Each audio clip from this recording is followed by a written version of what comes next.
Oh, type shit. I ain't gonna lie to you. I never really had the body armor. It's just they cool. Fruit punch and the orange. I think it's I think it's orange mango or orange something. It's an orange bottle, but yo, those are my two go to. All right, so They're actually pretty good cold. They got to be cold. how you rank them? How you rank them? You go like Gatorade, uh, Powerade, body armor, like you know what I'm saying. Yeah, I don't do beta. I mean Powerade anymore. I'm about to say Beta for some reason. I don't do Powerade anymore. But yeah, definitely body armor, Gatorade. I guess Powerade if it's available. But I don't ever go out of my way to get it. And I also switched to doing a lot of fruit juice that pretty much gives you certain certain things that you need, like ginger, ginger root, probiotics, and all that stuff to kind of help you with your immunity, with your immune system, as well as your and detoxing, is all that good stuff. All that, all that. Yeah. Okay, Um, okay. got to do that now as we getting older in life. Like Oh, we can't consume a lot of the shit that we used to consume. Hey, I'm coming to grips with that fact. Like when last time I went to the doctor, he was like, "Hey, bro, like you need to drop like 20 pounds." He was like, "I'm worried about you." I was like, "Me?" I was like, "Bro, I'm in the peak of health." And then I remembered I was like, "Well, the other day I did walk upstairs and I got winded like really quickly." I was like, "Well, maybe he might be onto something. He might be onto something." That was me in 2019 because I was working when I lived in Texas for like a cup of coffee. I was working downstairs in a hotel, and I had to, and the main office was upstairs. And by the time I got to the second flight, I was like, "Why is this? Why am I breathing so heavy? God damn it!" They ain't let you niggas use the elevator. Y'all Nah, can't. the thing is, it didn't have an elevator. It was literally Oh, a okay. downstairs, and then because I was in the back of the hotel, not in the front. So in the Okay, back of okay, the yeah, hotel, okay. I had to use a lot of stairs. ain't no elevator. I was about to. Here come this nigga. Oh my god. Gang, See, I gang. wasn't even gonna do it, nigga. But see, now you made me do it. You know what I mean, like, you know what I'm saying? Why you made me do stuff like that? See, like, you're provoking me. All right, you're acting like a barb right now. You know what I'm saying, I don't want to say that you. Oh no, I love this. You go ahead. Bro, I ain't never spoke on nobody kids. I ain't never called nobody no roach. I ain't never said Nobody, nothing. bro. But she said your yeah. son. She said you was Roaches. mad. She said you're mad because your son be clapping spoons. I said, Roaches. oh. She, Roaches. she said your I'm out of kid's here. favorite color is 5. I said, oh hell no. Hey, yo, check this out. That was crazy. Please just fight. Or shoot, whichever one comes first. Somebody do something, bro. You feel me? I'm gonna do this. I told that little bitch, don't you cross the line. She know that she ain't got no kid, but she gon' swallow mine. Keep one up top, I shoot my shot just like it's Columbine. If I say put it on the floor, then that's the bottom line. Yeah, I told that little bitch, don't you cross the line. She know that she ain't got no kid, but she gon' swallow mine. Keep one up top, I shoot my shot just like it's Columbine. If I say put it on the floor, then that's the bottom line. And I'm the number one contender in this bitch, still up in this bitch, tryna stretch the difference. I'm always on some different shit. Ideos meal, Del Rio flow, I'm just switching whips. If everybody got a price, nigga, then you should get a grip. 415s in the trunk, I make it slump, nigga. If I'm not the best in the world, I see him punk, niggas. To be the best, you gotta beat the best, just what come with it. Lie, cheat, and steal for real, just like when Trump did it. I told that little bitch, don't you cross the line. She know that she ain't got no kid, but she gon' swallow mine. Keep one up top, I shoot my shot just like it's Columbine. If I say put it on the floor, then that's the bottom line. Yeah. I like how Banks asked where CJ was and he popped in like Joe Hendry. You know, that's just how it goes sometimes. It's like, that say his name 3 times, then he might just appear. You feel me? You dig? Give me some money. I'm talking about, yeah, let's get to it though. Ladies and gentlemen, people with jobs, people without jobs, middle class, upper class, high class, all that. Cats, snakes, chickens, ducks, elderly people, and twerkers. We present to you another episode of the Public Enemies Podcast. I go by the name, oh my God, Graham, here once again for another edition of the best thing since wrestling. This is episode 377, I think. I don't know. I could be wrong. If I'm wrong, man, you know what I'm saying? I wish I could hit the bone. But anyways, it is what it is. Y'all talking about, hey, I hope y'all living life. And I hope y'all living it good. Y'all talking about, hey, thank y'all for joining us. Of course, you feel me? Smash that like button, hit that subscribe button. If you haven't already, you already know how we do things around here. We in the building, you feel me? Oh. Jizzle, I apologize. Yes. No, I understand. Last week, we had a really great introduction for you. You know what I'm talking about? No. This week, along with Ben's birthday week, my bad. I had to work Saturday night. You feel me? So I wasn't able to, you know what I'm saying, do the live tweeting for the predictions. Ben, happy birthday to you, bruh. Is the new Public Enemy #1. You are? What? Yeah, he had Hold on. nothing wrong on the. He got it all right? We got it all right. Every match, he got every single match right. Ain't nobody tied with him? Like, none of y'all tied with him? Mercy. Nobody tied. You know, Cujo had to tie Everybody with at least got one wrong or two wrong. He got everything right. I didn't get no half points, you know what I'm saying? Because I know I picked JC James by nefarious. He No, knocked man. Hold up. whole damn Hold camera. Hold up. Put the, Everything right. hold up. Put the belt away, nigga. You. He said, huh. You see what happens? Oh, my God. That's wonderful. That's wonderful. Trying to remain Hey. benevolent. Nah, that's over. Dog, you gonna That's in the past. I'm gonna get it right back, dog. Don't even worry about it. Yo, you ain't supposed to say that. Nigga, like NXT don't even count, really. Like, don't even count. Now it don't count. What I said, let's do what I said. Are we doing predictions next week? You were like, yeah, let's do predictions. No. Oh, that's cool.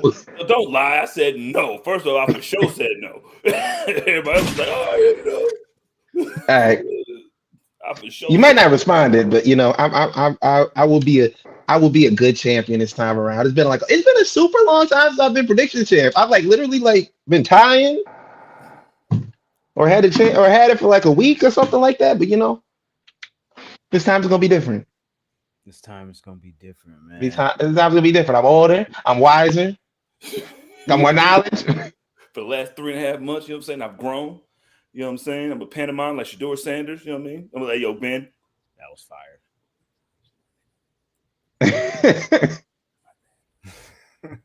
Jesus. Welcome to Q4 of Know what I mean? 2025. Whoop-dee-doo. Exactly.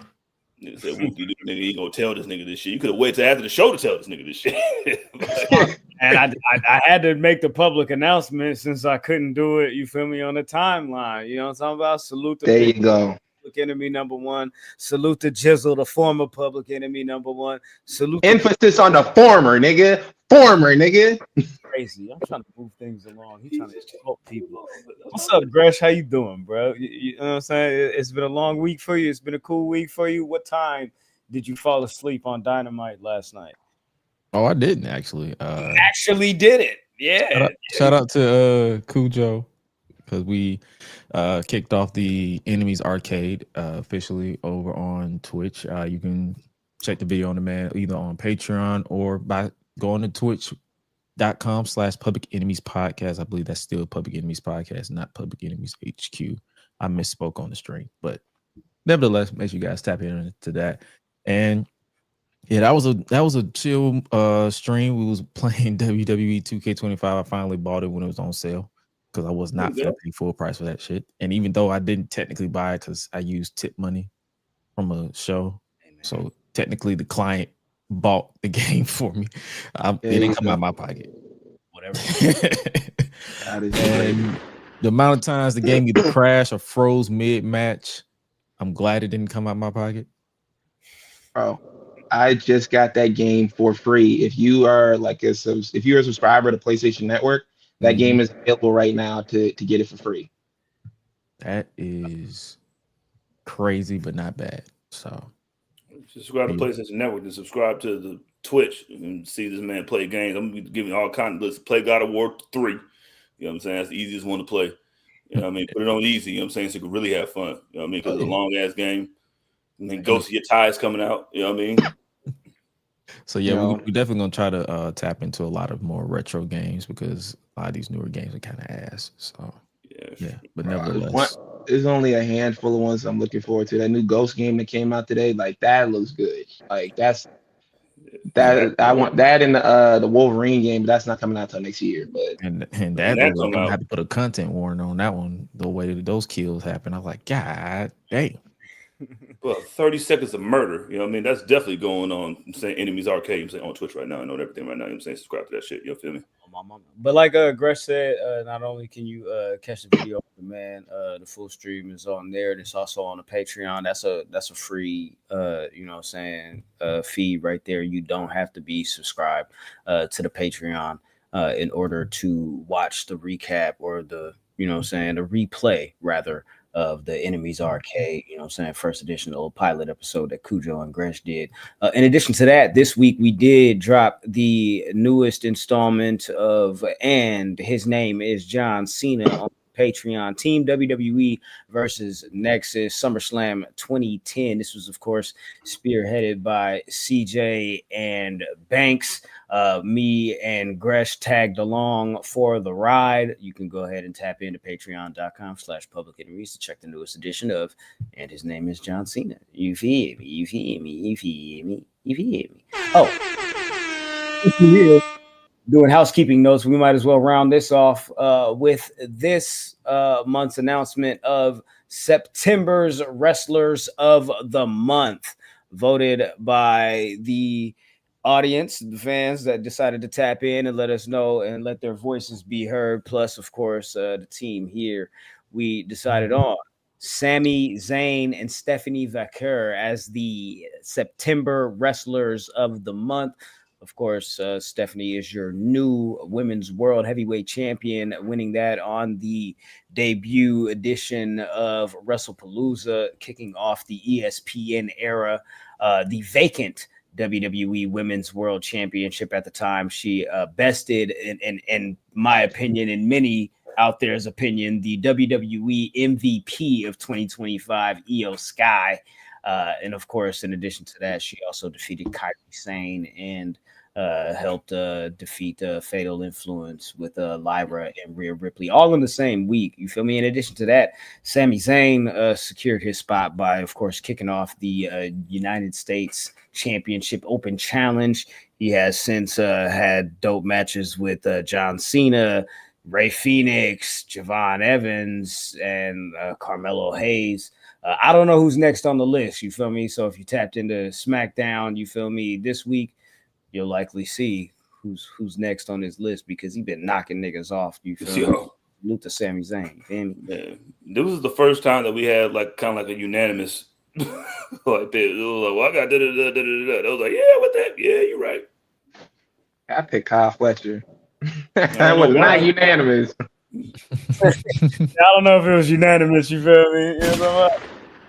Hey, these things happen though. You feel me? Because you know it ain't always up to, you know what I'm saying, the voice of one. You know what I'm talking about? This is a collective thing. You feel me? You know what I'm talking about? So you know, it was also a conversation. You know, Kris Statlander could have been. You feel me? But you know, things just didn't go that way. You feel me? But she is the new Women's World Champion. So hey, maybe you feel me. Next month is her month. You know what I'm talking about? But we got 4 months to round out the calendar.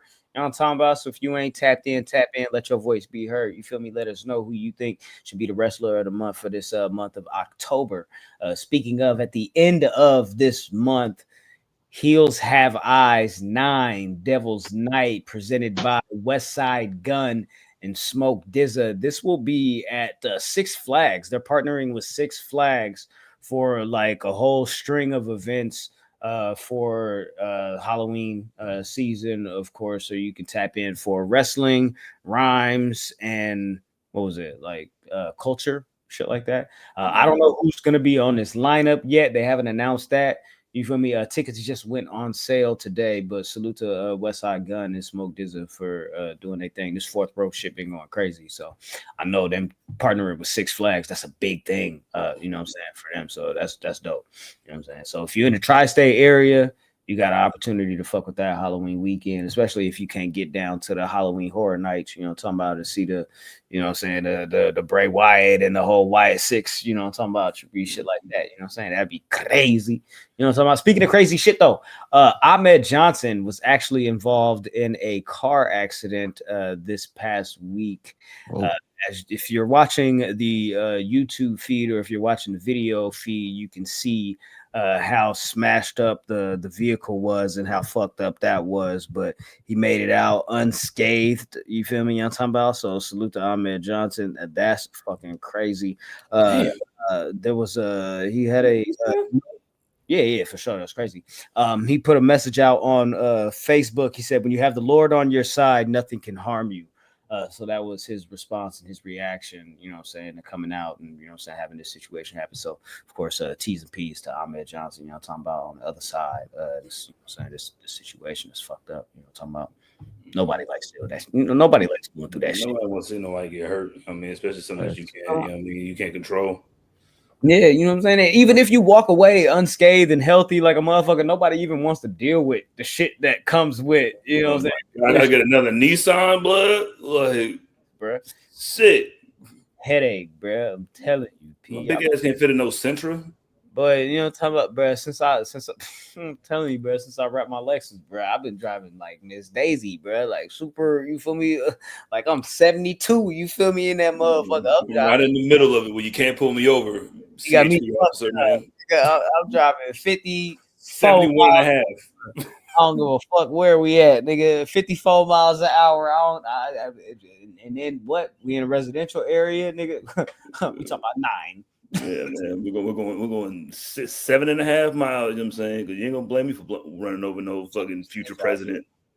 Yeah, I'm trying to be safe out here. You know what I'm talking about? I ain't got no reason to, you know what I'm saying, be living on the wild side and nothing like that. You feel me? I'm trying to live a long time. You know what I'm talking about? You know what I'm saying? You only live one time. You feel me? What was that? You only live once? YOLO? YOLO. County. Be careful out there. You feel me? Niggas be going to jail. Hey. Yeah. Speaking of living on the wild side, you know what I'm talking about, Blood and Guts has been announced for Wednesday, November 12th on Dynamite. This will be live and direct from the First Horizon Coliseum in Greensboro, North Carolina. This challenge was laid down last week on Collision by Jamie Hayter. She said, "I'm sick of the Triangle of Madness. I'm sick of Tekla. I'm sick of Julia Sky. Julia Sky. I'm sick of I'm sick of Julia Sky. I'm sick of Sky Heart. You feel me? You know what I'm talking about? They getting on my fucking nerves. You feel me? Heart Blue. Heart Blue. Yeah. On my mama. He said, fuck them niggas, you feel me? Fuck them hoes. Rather, you know what I'm talking about, on the other side, you feel me? Them not Ops, not Shibata, not, you feel me? Not Samoa Joe. We'll get to that nigga in a minute. You feel me? Yeah. Not little TJ. Real quick, timeout. Hassan Terrell, you feel me? Salute to you. You feel me? Thanks for tapping in. Today's your dad's birthday. Hey, salute and happy birthday to your daddy. You know happy birthday to the big dog. You know what I'm saying? Happy birthday to Pops for real. Hey, tell your pop to roll, you feel me, a little backwood or two, you feel me, and enjoy the motherfucking weekend, you feel me? Tell him to take a shot at Ray and nephew. Hey, like I was saying, though, Jamie Hayter laid down the challenge. I don't know who's going to be in this match. They got like a whole month, you feel me, plus to, you feel me, to build to it, you feel me? They've been slowly laying down the shit, you feel me? But, of course, the Triangle of Madness and whoever the fuck they get, and then whoever Jamie Hayter and Queen Aminata likely get to be on their team, that's what you're going to see for me for Blood and Guts. But this is like monumental for the AEW women's division. You feel me? They got the tag titles coming, and they finna have Blood and Guts. Salute. Golf clap. Feel me? Yeah, man. Finally, heard you. Tony Khan listens to you guys, you know what I'm saying? Other than not playing Travis Hunter so many damn times. But yeah, he listens to the fans, all right? He listens to the fans. Yeah. I like that shit. I like the I think it's a little too late. I mean, not too late. Let me say like a long overdue. That's what they said, like long overdue for like you could definitely have a women's Blood and Guts Yeah, yo, I don't even know. Like, I want to see. Yo, first you said Jamie and Queen. You know what I mean? Like, I want to see. You know what I mean? Who they get. This is the Come on. first time the women have had one.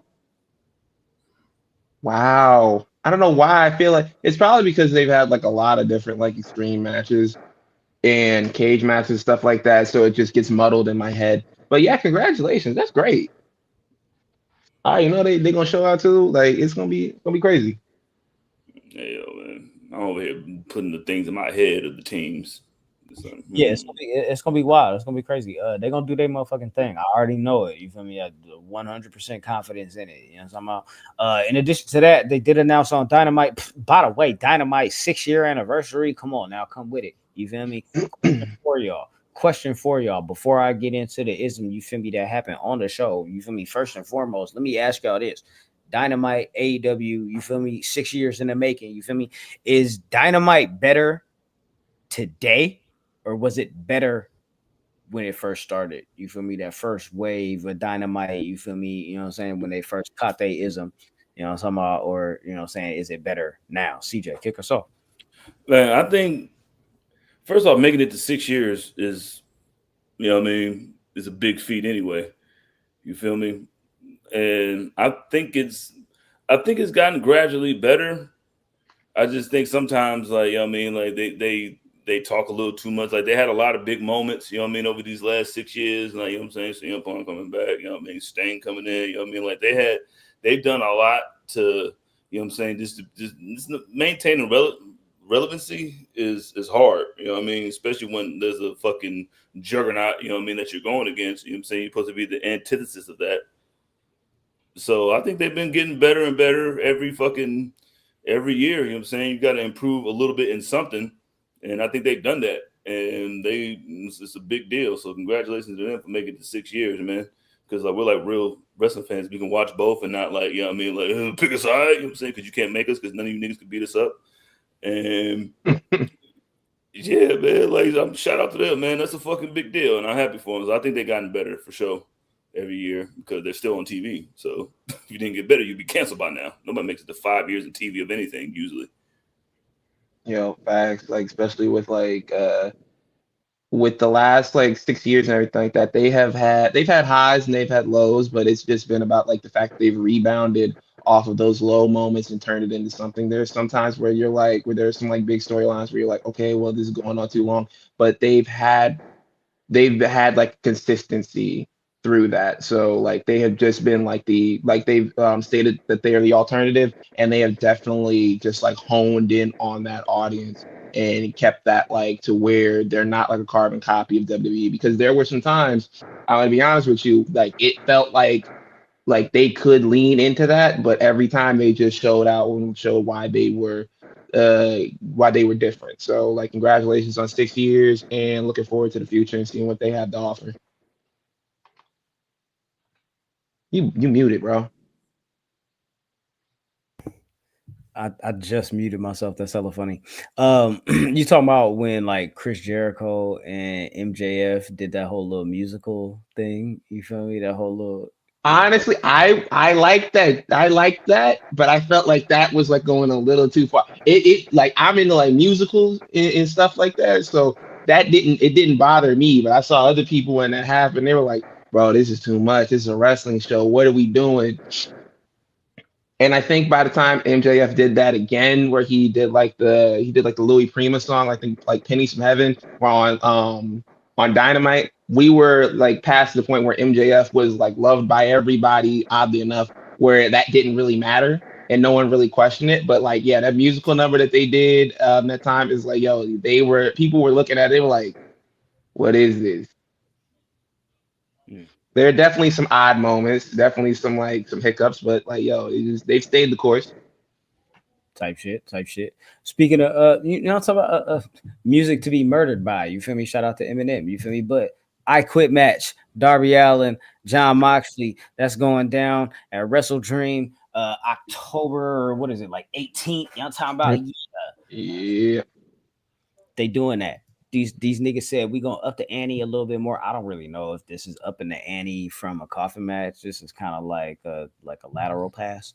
But this man Mox went from a death match to a coffin match to an I Quit match. I don't know. I want to ask CJ. CJ, what are they gonna have to do to each other to get them to say I quit? That's what I want to know. In your words, I want to know. Hey, yo, man. Thank you, champ. You know what I'm saying? I'm announcing you as champion saying I'm trying to grow as a human being. You know what I mean? I'm trying to grow as a human being. Just for this, because you threw it to me first, and I appreciate that. All right. Yeah, but anyway, non-champ. I think that they're gonna have to I think the fire aspect, like just doing the fire aspect before they even announced the I Quit match, and to see the way that Mox reacted to it is you know what I mean, that's gonna be so like it's probably gonna be some fire involved thing, but I don't even know, like I don't think Mox gives a damn blood. Listen, man, I'm happy. I want to be here. Darby just climbed the biggest mountain that niggas have died on and then made it back. So he's not ready to quit from that. If he didn't quit from that, like it's gonna have to be some extreme shit. I think somebody's gonna have to bring out a chainsaw. You know what I mean? You know what I mean? A chainsaw, I'm saying Glock with a switch. You know what I mean? That'll do it. You know what I'm saying? Put a gun to a nigga, and then you cock it in front of him. Like I'm saying, you put a little camera on there, like a little camera that we were looking for at WrestleMania. You hear that shit? Oh, that shit real. And then you put a Glock with a switch on it, and like this is how I Quit match is supposed to go. You know what I mean? Like an I Quit match is supposed to be against two niggas who you know ain't gonna quit because they showed that since they've been there. Yeah, damn. So I don't even know what you can like. I say fire or you know what I mean. Listen to Explosive album tied up. I heard you and Jermaine Gresh. I heard y'all on the pod on Gresh Unleashed the other day talking about all the different types of weapons that you know what I'm saying they might include in this match. You feel me? Y'all forgot one though. Y'all forgot one weapon in particular that is likely to show up in this match, and it showed up in their last match because Jon Moxley is obsessed. And he also, I don't know, likely in some other world thinks he's Young Buck. This nigga actually keep a fork on him, bro. I don't know why that be like his weapon of choice. But even when like the Young Bucks was like, hey, you feel me? And they walked up to the prop guy. They was like, yo, take care of this. You feel me? Bop, bop, bop, bop, bop. This little bag of, you feel me, thumbtacks or whatever they thought it was. You feel me? And they ended up being whatever it was. I can't even remember. You feel me? But yeah, you feel me? It was a fork on his table at that time. You feel me? Because Moxley is a fucking psychopath. But yeah, these niggas gonna go crazy. I don't know who's gonna win this match. I'm assuming that this is gonna be Darby's match to win. You feel me? Yeah, I hope so. You feel me? I'm talking about. So yeah. The way that I forgot he lost that match because he no-sold it. They both did. How you put a nigga in the coffin and then you set me on fire after that, nigga? I'll be so sick, nigga. So I came did both in the same night. It was like I was gonna put him in the casket and set him on fire. Then you show up with a flamethrower. You feel me? The next time we see each other at work, and you got even more back up, and this nigga with a bowl cut. I don't know. It's crazy, but I'm telling you. You gonna send Yuta, or you think Daniel Garcia is gonna stop me? Oh, both of you niggas be barbecue right in front of you. I'm gonna make it. Like, I think he's gonna make an example out of one of them niggas. It's probably gonna be Yuta because you know. Rembrandt. Yuta's always getting bitched every week. He Rembrandt, you know what I'm saying? You gotta put the punch bag out there. He might have to see Pac next week because Pac folded that nigga up real easy, real nice. You feel me? Like fresh laundry. You know, ain't even wearing the same shirt. Like, boy, it was. Yeah, he did fold it. He hit Cousin Wit. You feel me? Like for no reason. It was like the cherry on top. You feel me? Like, you know what I'm talking about on Dynamite? Like for what? He wasn't supposed to be back yet. Like, what did you get back? Well, I didn't get the email from that one. We didn't have a players only meeting for this nigga coming back. You mentioned that Larry, and the way that he started to run towards the ropes just cracked me up because he runs like an anime character. Because he's just like. Officer Earl, you know what I mean? Ass running ass nigga. Niggas get out. That's wild. You run like Jamal Charles, nigga. Like, what the fuck? Head down. Niggas start running like they running downhill. You feel me? Like, newborn kid learn how to walk like lean with your head. Like, come on, man, your head too big for your body. Yeah, for real, man. Hey, though. Speaking of, hey, if you want to catch a body, you feel me? You gotta be like Samoa Joe because he don't take no shit. He don't take no ism. He don't go for none of that back talk. None of that misunderstanding. None of that confusion shit. None of that. Oh my bad. None of that. Listen, the way they put together this build for this Samoa Joe and this Hangman Page match, it was like real quick, real easy. It didn't take nothing. You feel me? Flip this nigga Samoa Joe and make him feel like he was disrespected. You know what I'm saying? Like Hangman took a tag from him in the trios match that they had on Dynamite with, you feel me? I'm talking about, who was it? Of course, the Death Rider's cousin. You feel me? And then the Ops and Hangman. But yeah, this nigga Hangman took a tag from Hobbs that I don't know Samoa Joe felt like was his. You feel me? And then after that, they won the match. Everything was cool. Everything was Gucci, man. You know what I'm saying? 10-17 Brick Squad. You feel me? New album episode October 17th. But yeah, so he said, hey, though, this nigga Hangman picked up the trios titles. You feel me? Handed Hobbs his. You feel me? Went to hand Joe his. You feel me? And the shit fall on the ground, and Joe just looking at it like, I know this nigga is not playing with me right now. I know he not playing with me right now. Yeah, that was my favorite part of the whole shit. Like sometimes, like, you know, we talk about wrestling bills, like you don't need that shit sometimes, nigga. Sometimes just like, yo, what the fuck? Like, yo, who the fuck you think you know who I am, nigga? Like, especially with Samoa Joe being a former AEW champion. Like, nigga, I don't even, like, nigga, I'm doing this shit because I feel like it, but you know I can take that belt whatever I want to, right? Hangman was like, hey, yo, listen, man, take your belt before I do something to you, man. Like, you old ass nigga, like, but I will literally, there's nothing Will Hobbs can do either. He accepted my belt, nigga. I will come and take over your entire camp in front of you, nigga. Please don't make me do what I did to the fucking, to the Dark Order, blood. Bro, the thing about this, Swerve, nigga, I will burn your fucking house down, nigga. You feel me? Like I seen you pull up on niggas' houses, right?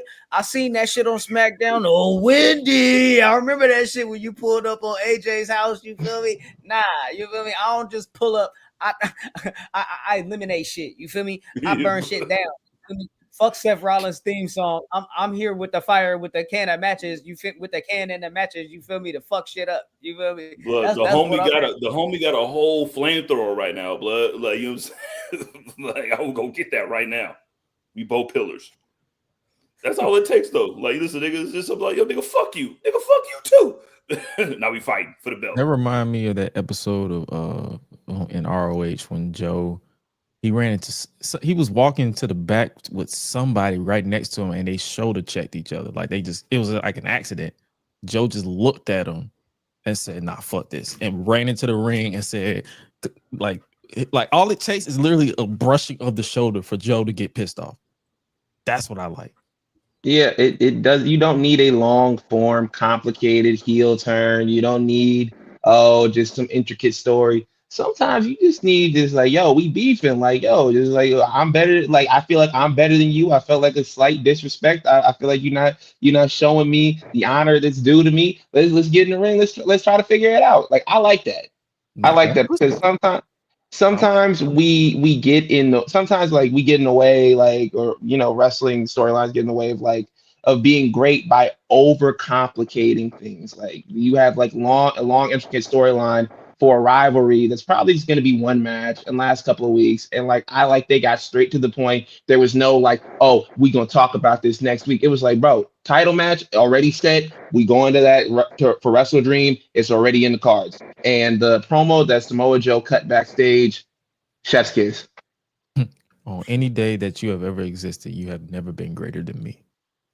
That's cold. That boy said cowboy shit. That's cool. That's great. I'm Samoa Joe. This is deep shit. When he said that shit, I was like, God damn. I gotta clip that. Yo, he does a walk away from a buckshot. He just walks away from a buckshot like, nigga, please. And then he just falls over like, I know you did Woo! Are you kidding me? Fire. He's definitely gonna hit that nigga with 4 in a row after that. Yeah. Joe ain't gonna win, but it's still gonna be a great match.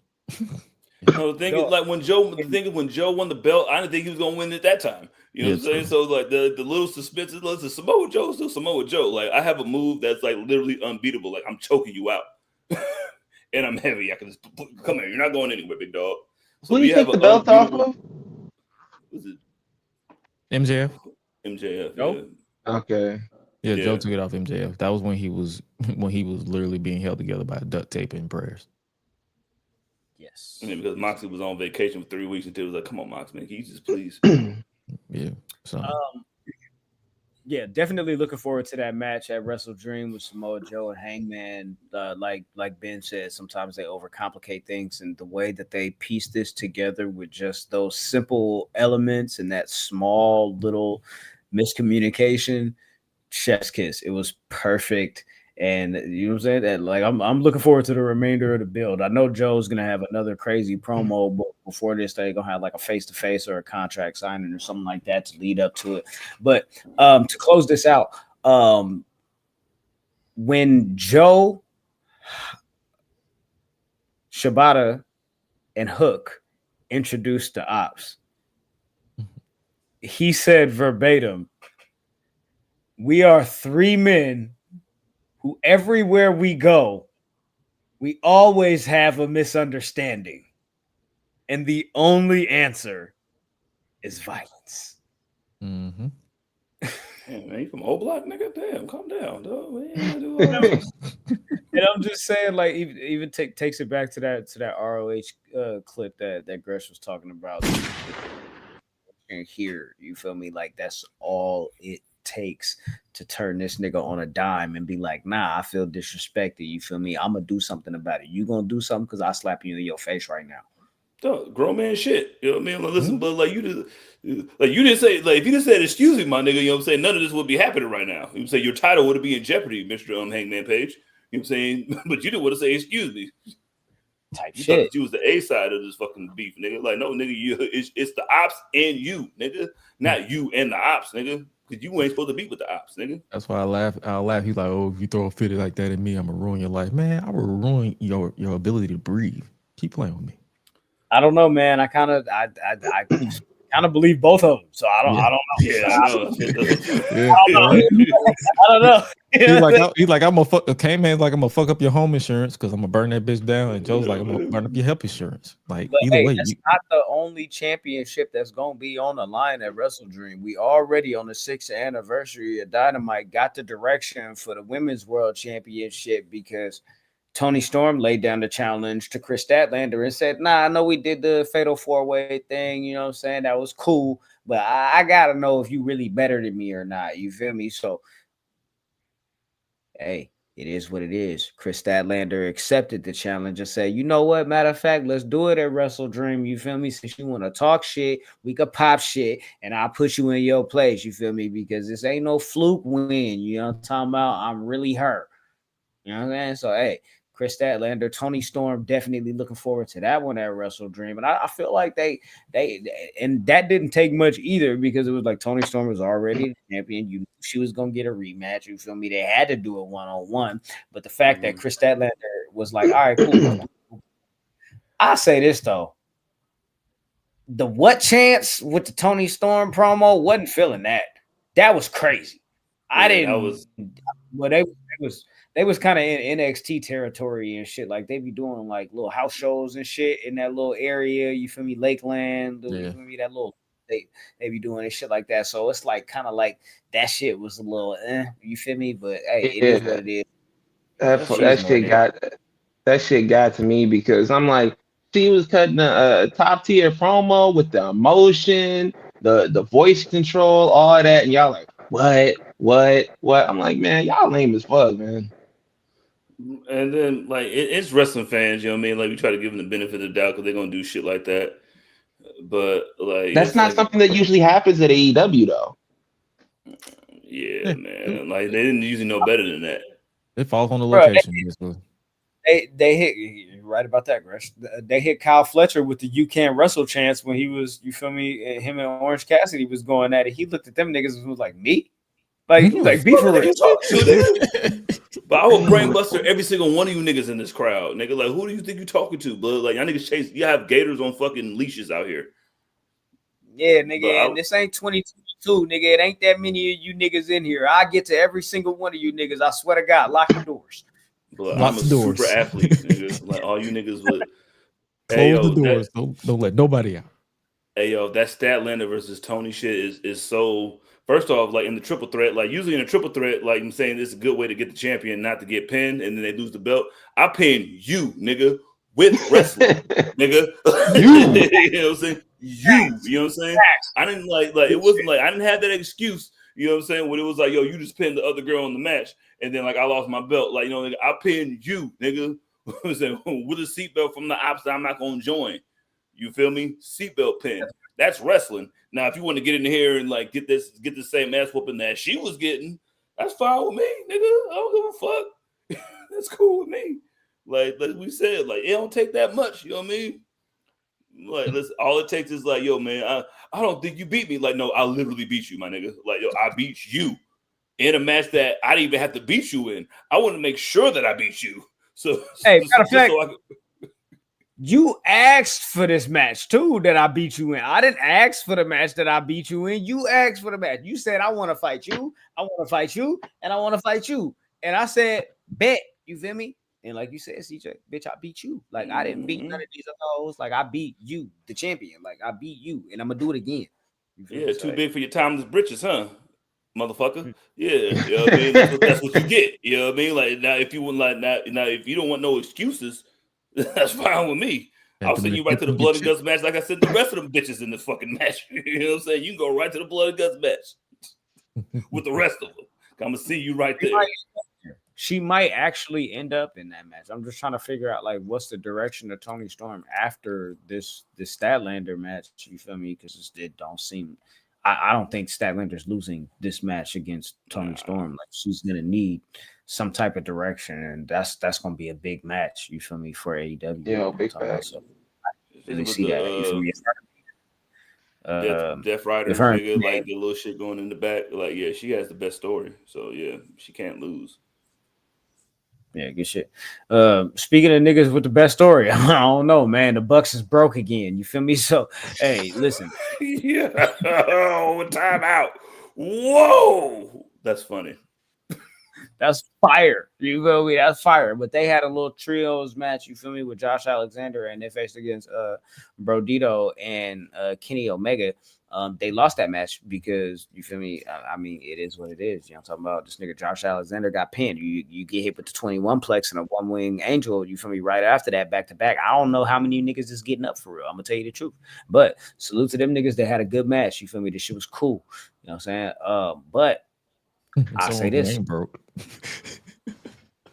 And who never will be broke. And who always keep a job. Because this nigga keep a job, you feel me? Because this nigga keep a job, lights go low, you feel me? Kenny Omega think he cool, think everything official, think everything Charlie because he just won a match. Bitch ass nigga, that don't mean shit, nigga. Turn that shit back up and the message is here, nigga. Andrade is back. The first nigga that go from WWE to AEW to WWE to AEW. He said, nigga, back with it, nigga. I'm here, nigga. What's happening? Hey, who is that? Oh, that's just the realest nigga ever.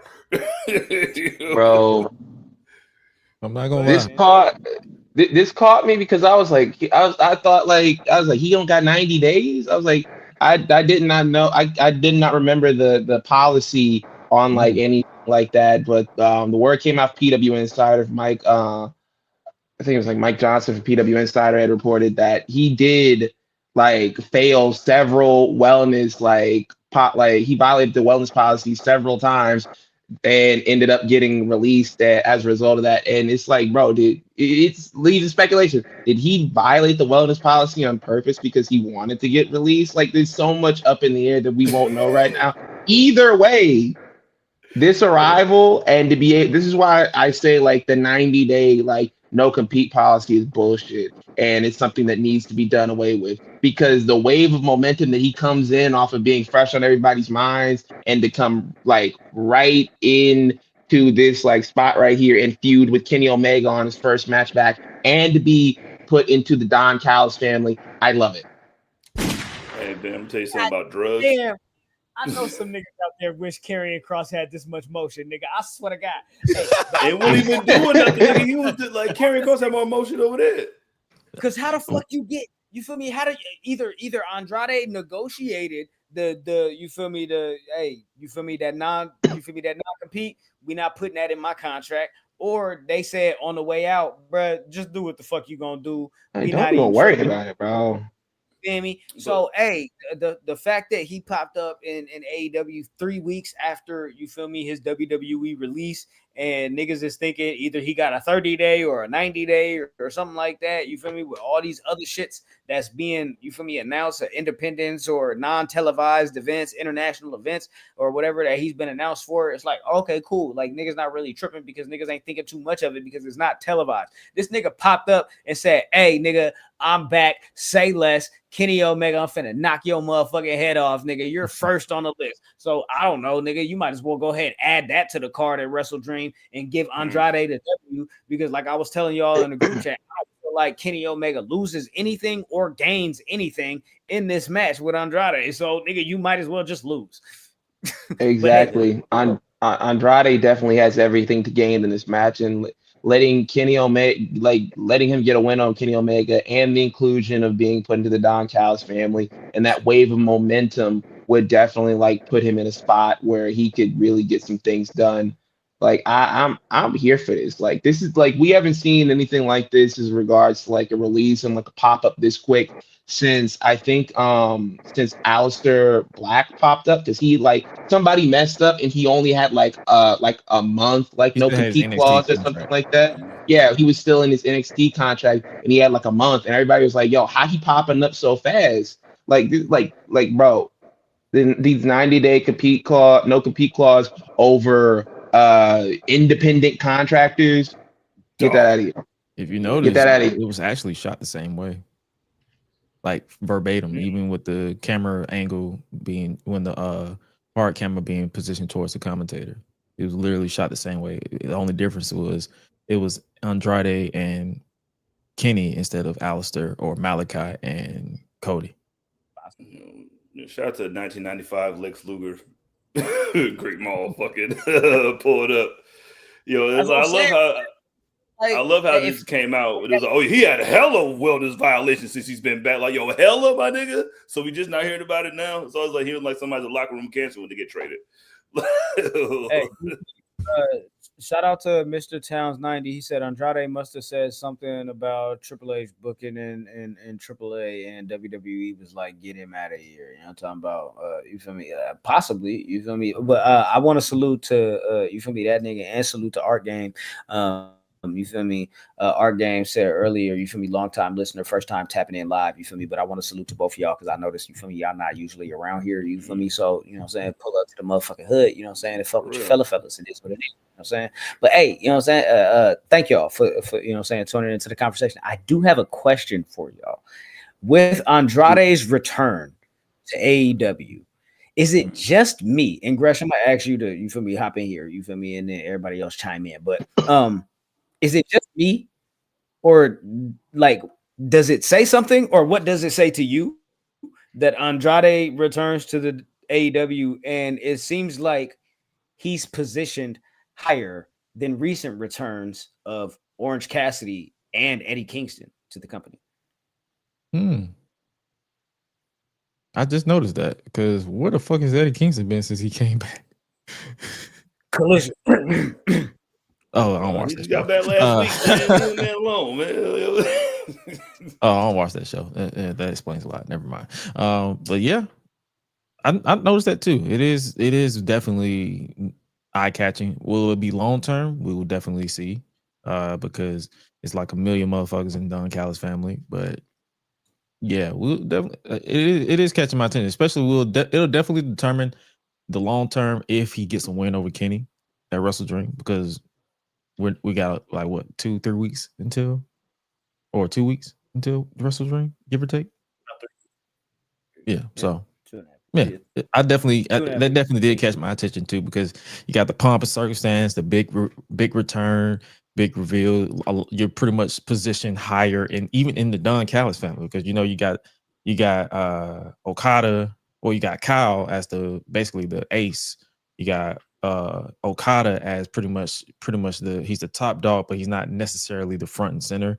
Then you got Takeshita possibly on the outs, and then you got Andrade, and then whoever else is behind Don.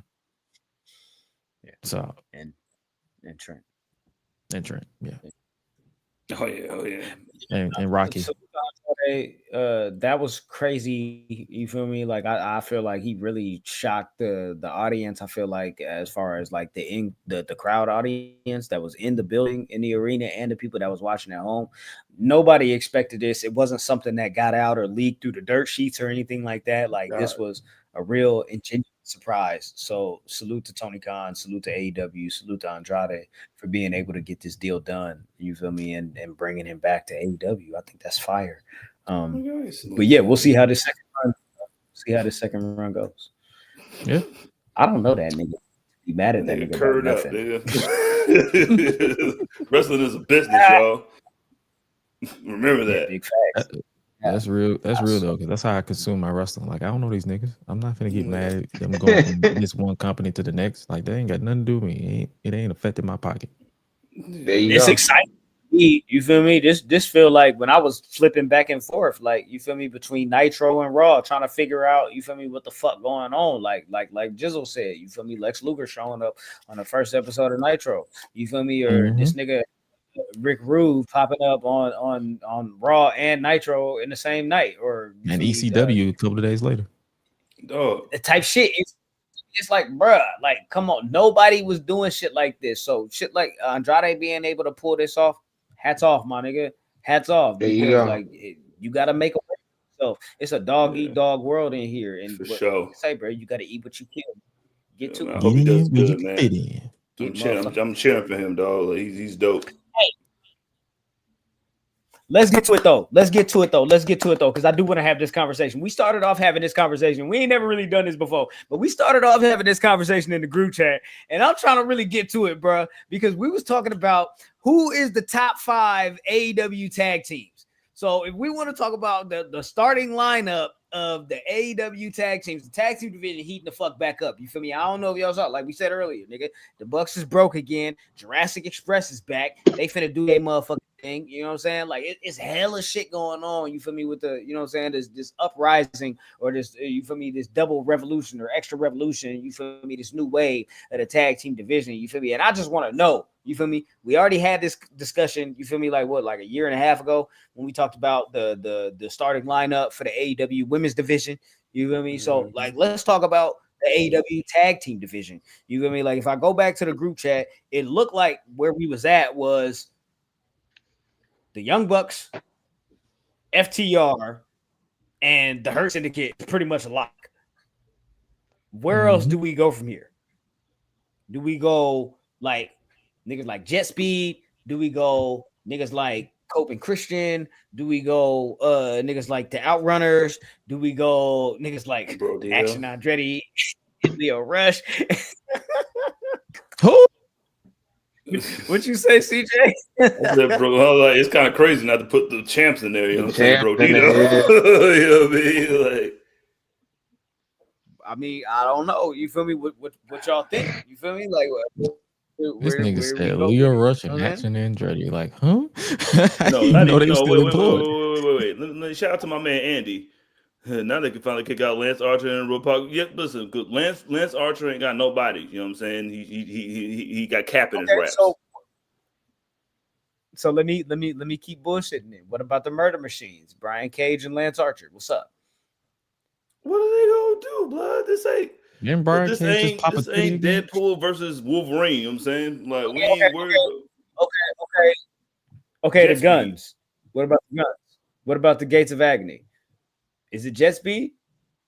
It's Jet Speed.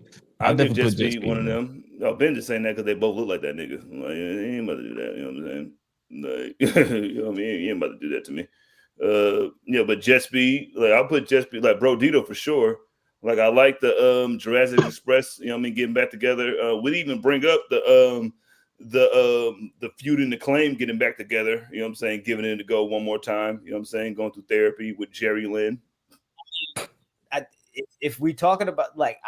I feel like the Acclaimed being like one of the top selling merch teams in AEW ever, the top selling merch, you feel me, items they're having, you feel me, like that whole line, you feel me, them niggas was killing shit. I don't know, bro. If they get the Acclaim back together and they really get the Acclaim back on track, I can't ignore the Acclaim being a part of that, but like at the same time, they not a tag team right now. You feel me? They kind of still like, you know what I'm saying? But that Acclaim shit is the beige version of the Copen Christian shit. Yeah, and I wouldn't even put Christian and Edge in that because they are more of an attraction. Yeah, Cud hurt too. You know what I'm saying? And on top of that, like he not even hurt. They get like, bro, like you begged me and begged me and begged me with your bitch ass to get this team back together. We had and shit get hot.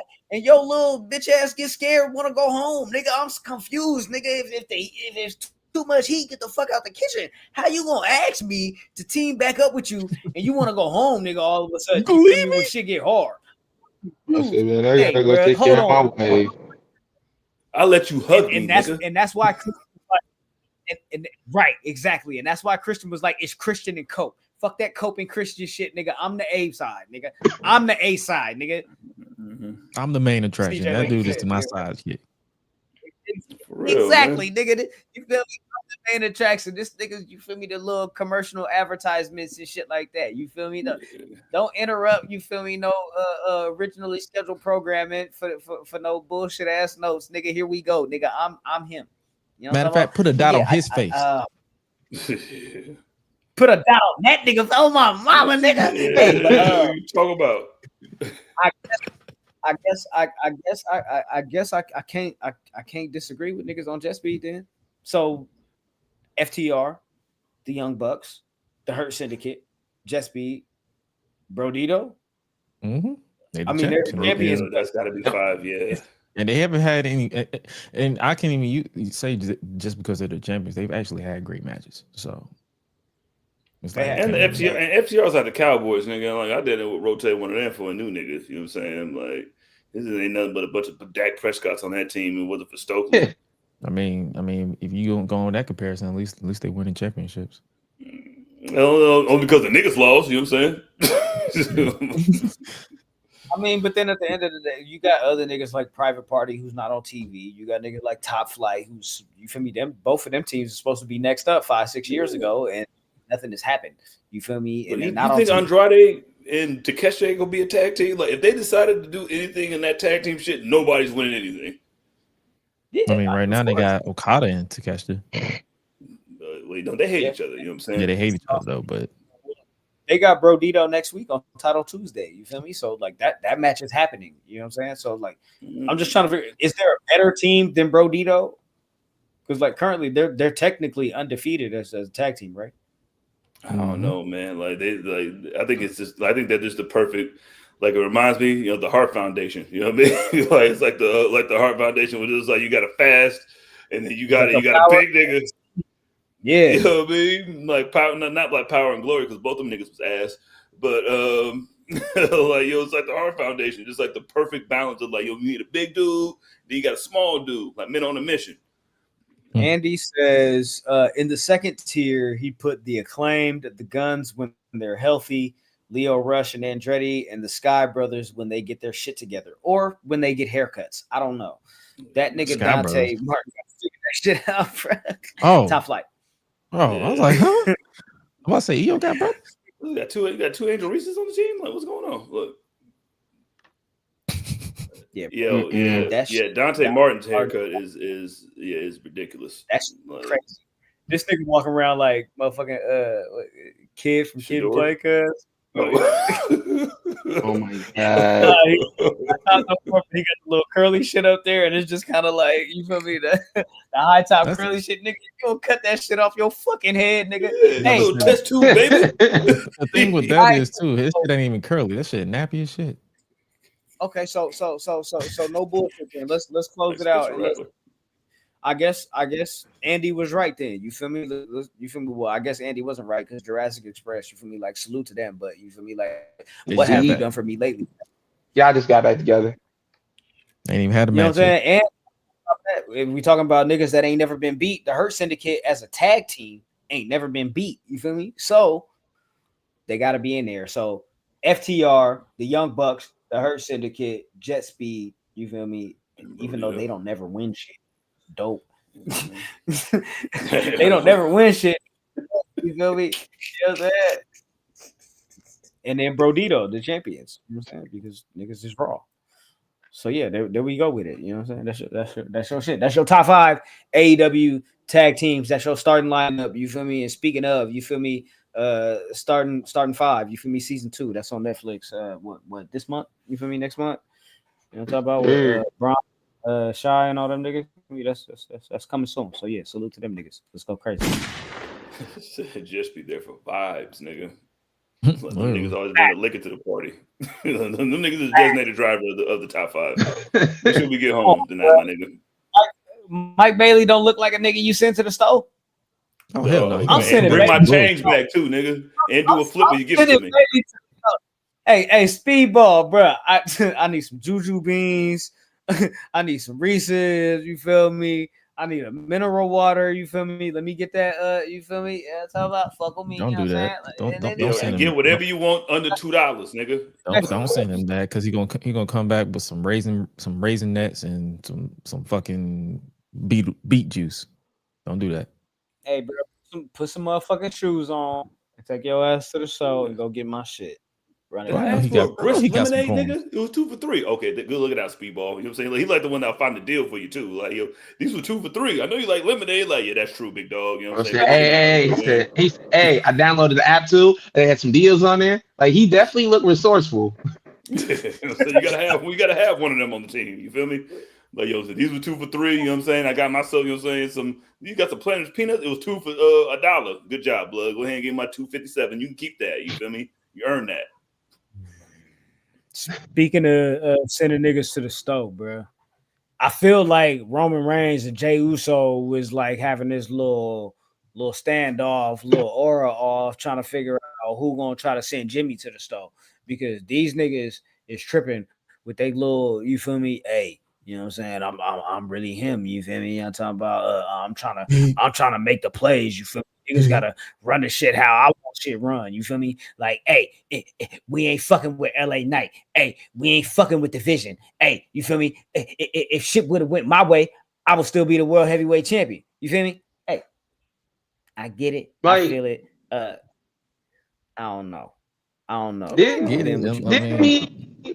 Didn't Jay literally help you lose the world championship? And if Roman has like he's supporting his like beef with LA Knight, it's like, bro, like you haven't had an interaction with LA Knight in like what 2.5, 3 years, something like that.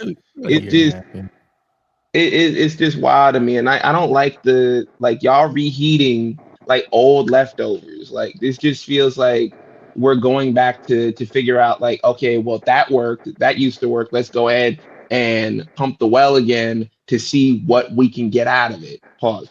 It just feels like they're just going back to it to get whatever they can, and I don't like that. I mean, he did say what I tell you: more things change, but not me. If it ain't broke, don't fix it. And again, that whole thing, it was cool. Like the promo walking up the ramp and talking to the camera. Look at me, like aura, like we building up these moments. It's been done before. It's been done before. Like you've done this before. Like it was cool. It was cool the first time you did it. Now it just feels like y'all are running out of ideas and we going right back to the same stuff. This is why I've had problems with their booking in the last year. It just feels like like we're just like trying to play the hits, or when we actually do something that's out there and that's outlandish, we never put in the work to follow up with it to make it seem as good as what it can be, like the John Cena heel turn.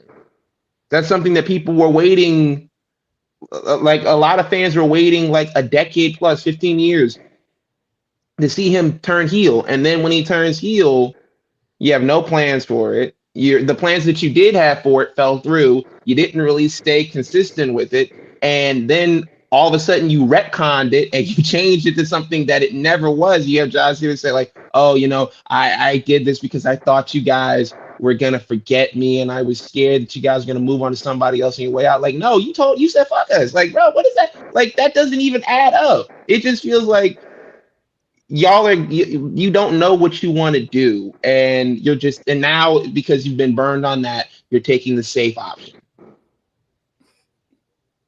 This one? I'm gonna tell you why. With Roman and Jey? I think he's talking about in general, right? Yeah, I think yeah. I'm speaking in general and specifically on this. Like y'all taking the easy way. I'm gonna tell you why I'm the complete opposite. Please. That side. Please. Hey yo, I think this shit is so subtle because like the first part I want to talk about is Jimmy. You ain't got no right to talk about shit because you've been flip-flopping this entire time, my nigga. So you sit right there and like that's why Jay be like, nigga, don't give me no fucking like pep talk, nigga. Like, yo, you turning into like, nigga, you was over there with him. You went against me to do this. We had a badass WrestleMania match. You know what I'm saying? Because you went against, like, I wanted to do my own shit. You feel me? And then I went and won the Royal Rumble because of this momentum. I went and won the World Championship at the next WrestleMania, and I had a 6-month run, and then I lost. You know what I mean? Like, so when Roman comes in there and tells you, and then like you start seeing like this is a different thing. We start seeing like we start, you know what I mean? It started going back in your head and shit. And Roman's like, remember what Roman said? He was like, yo, fuck everybody else, dog. Like, this is like, you were my right hand for a reason. You feel me? Like, listen, I want you to listen. Don't worry about nothing else, man. Like, Roman slowly turning into Paul Heyman, the gas up Jay, you know what I'm saying? Because he secretly thinks that he's the better twin. Like, he flat out said he's the better twin. Yeah, that's why you my right hand. Exactly. That's never been a secret. His disdain for Jimmy and the way that he treats Jimmy considerably worse than he had ever treated Jay in the entirety of their run. Like together, like yo, it's never been a secret that he just like he don't like that nigga. He's like, bro, you here because backbone, and how dare Jimmy fucking like test me and say no, nigga, you might be wrong. Like, how dare you go against the grain, nigga, and say, you feel me? Maybe I should second guess some shit, or maybe I should think about something a little bit harder. No, nigga. This nigga Jay is a crash out, like everybody know, right? I want that nigga on my side, not the nigga that's gonna try to talk sense into me. Yeah, I want the devil on my shoulder. Yeah, nigga. Like, I thought the two twins supposed to be two twin devils. You feel me? And then like to look at him like, and then like the way Jimmy's talking, the way Jay talking to Jimmy, like, nigga, like you ain't never talked to him like that. That's why he was like, you think you the OTC, ain't you? I was the one that was the champ last, nigga. When have you ever done it your own and decided to get St. Naomi pregnant? Finally. You know what I'm saying? Like, what have you done besides be my brother? Like, you said everything that you have is attached to me. Like, once he starts thinking that shit, then that second match between them two is gonna mean more. Yeah, he can be like, I won tag team titles without you. I won the Intercontinental Championship without you. I won the Royal Rumble, World Heavyweight Championship. I did everything without you. Why are you really here? What number was you in the Royal Rumble that I won? Oh, okay. Oh, okay. Yeah, that's what I'm saying. That's gonna be funny. That's gonna be funny. No, it's like, I think this shit is perfect, man. You can do whatever you want. I just love Roman being a gaslighter too. It's like Carly Red. That's the episode of Fresh Prince, the last episode of Fresh Prince, nigga, when Will was like, Jimmy's like, yo, where's everybody? I learned how to ride a bike without this nigga. I learned how to get honeys without this nigga. I don't need this nigga. Why he don't want me, nigga? Yo, Jimmy being Vereen is hilarious. It just happened.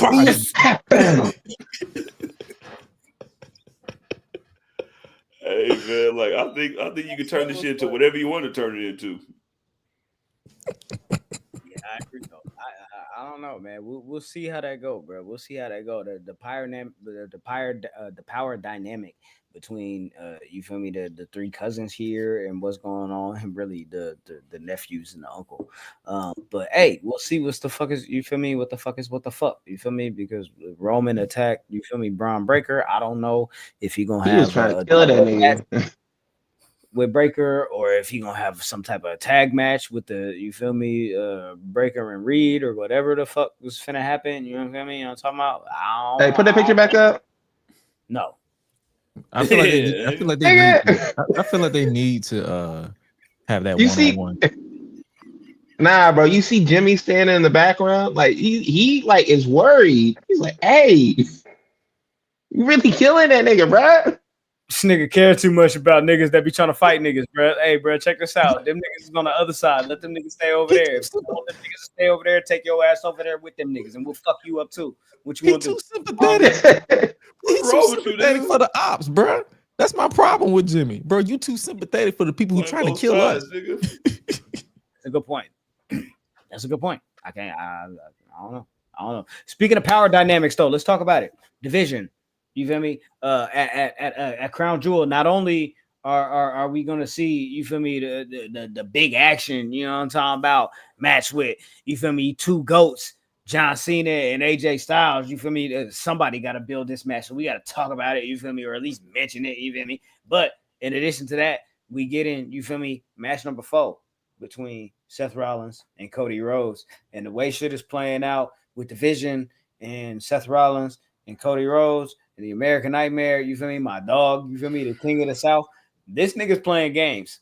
All right? Oh, yeah, yes. Let me go ahead and frame it for you. The American Nightmare is playing games. He said, look, I'm outnumbered. So I got to be a little smart about this. So let me plant some seeds of doubt into your head since you feel like you the leader. I watched WrestlePalooza because I was there just like you was, right? You saw Paul Heyman pull up and introduce Brock Lesnar. Was that your idea or was that his idea? I just want to know who's calling the shots.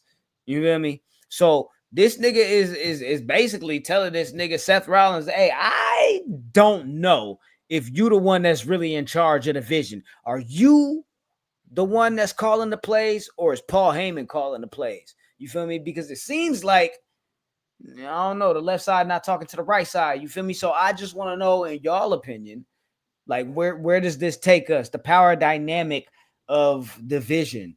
CJ, you've already like leaned forward, like you got something profound to say, please. Hey, yo, man, I love the tactic of Cody. You know what I'm saying? Going like trying to prey on Seth's biggest. You know what I mean? Like the ego was the biggest thing. Like because you started this, right? You right. Sure? Like you supposed to be the architect. You know what I'm saying? Like you like an architect that Sojo. You know what I'm saying? That Sojo Masters to UMG for $500 million, my nigga. Like what are we doing? I thought we were friends, big dog. We were never friends. And like usually when you say something like that, he was like, you niggas be like, what? He was like, Like it don't really seem like you in control of your group right now, big dog. Because like, I mean, your wise man, you know what I'm saying? That's your wise man, right? He turned on the tribal chief for you, allegedly, right? But he's still doing stuff for Brock. You know what I'm saying? Like Bron's been fucking disrespecting you. The other Bron has been taking shoes and shit, you know what I'm saying? He's a crash out, you know what I'm saying? Like, he don't care. He ain't worried about that shit. He don't know what's going on. They're like, yo, when do you need me to beat somebody up? All right, cool. But, you know what I'm saying? Like, he's been talking this shit. Like, yo, what are you doing right now? Like, it seems like, and then like, you prey on that insecurity because, like, he's like, why did you turn on the shield in the first place? Like, you're doing this again? Like every time you do this, you just fall in the same place. You're in a vicious cycle of the same exact shit. And listen, man, if you in that shit, you definitely ain't gonna beat me. And I have on top that I have beat you 5 times in a row, nigga. Like Cody told them niggas, Bronson Reed and Bron Breakker, he said, hey, that's cool. I seen bruh talking to bruh backstage. You feel me? I was out there, you feel me? Y'all seen that? I be watching shit from my little truck and shit. Who is Paul Heyman loyal to? Ain't nobody figured it out yet. Is it you? Is it you? Is it Seth? Is it Brock? Because I don't know. You feel me? Like just continuing, like he just going from nigga to nigga You feel me? Saying, hey, I don't know about this man. shit, dog. Are you paying attention the way I'm paying attention? Like you see Bron Breakker, like he's younger than you, he's bigger than you, he's faster than you. He's just like Brock. Right. Think about how he talk about this nigga versus how he talk about you, Bronson. I'm just trying to figure it out, bro. You listening? You standing right now. Cody's like Omar, nigga, in like The Wire. That's what just said. Paul is a thought. They just said Paul is an unloyal thought. Just make sure you watch your back. He is, nigga. He's Selena Powell, nigga. Like he don't matter what's going on, or whatever. Hey, nah, fuck that. Let's open the conversation up. Let's break it down. Ben, we got this power dynamic shit going on with Cody trying to plant seeds of doubt between, you feel me, Bronze and Seth, and figure out like who's really in charge. Is it Rollins, you feel me, who made the call for Heyman to do the shit with Brock?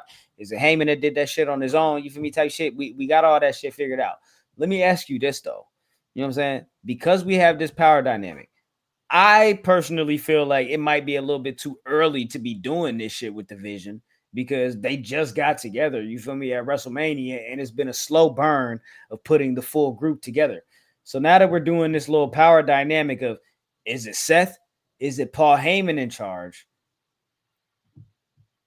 Is this like part of the problem that they have when Seth Rollins is the one that's supposed to be spearheading the brand, being the top of the card, being the one in the show? Like they trying to play their hands in too many different, you feel me, fields at the same time, like trying to put hands in too many pots, trying to make shit a little bit too convoluted, trying to be too cute, when it's like you could just focus on Seth Rollins being that nigga instead of having the authority in the background with Triple H and Steph and Kane or Baron Corbin for some fucking reason, or you got fucking Paul Heyman pulling strings with Brock Lesnar behind the scenes. It's like, is it too early for shit like that? Is that part of the problem, or is Seth Rollins just not the guy to be leading the ship? He's never been the guy. Not too much on him, but I think it's a case of like pulling him in too many directions, because they want to do like intricate like storylines with a bunch of different moving parts for Seth, because like a few times it's worked and it's come out good, but the other times they've done it, it's gone nowhere, or it's just like kind of like tampered off where no one is really like paying attention to it. But I think in regards to this storyline with the whole like is Brock in charge? Is Paul playing him?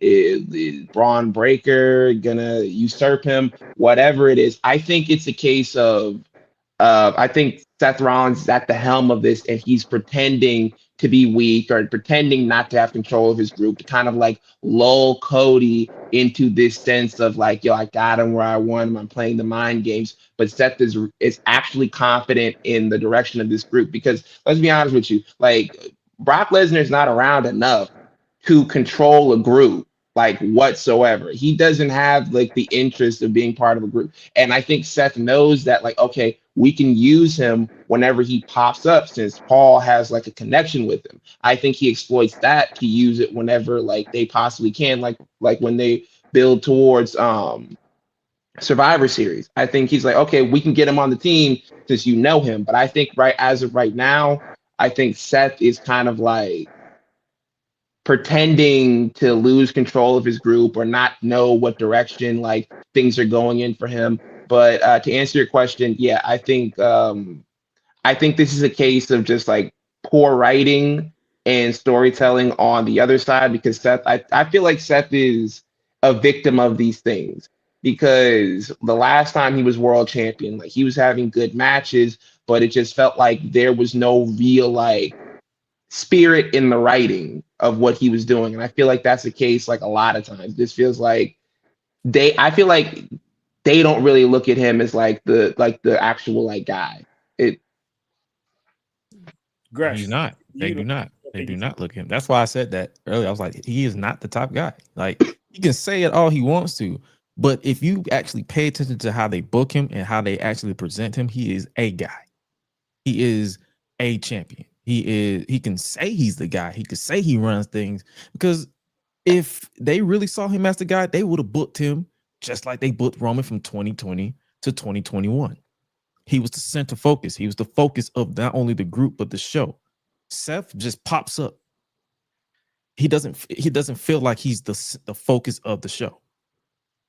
And I'm not even talking about I'm not saying this as a hater or someone who likes this person better than this person. I'm literally looking at the product that they're giving us, and it never feels like the show is centered around Seth Rollins and centered around the vision. It just feels like it's like Monday Night Raw.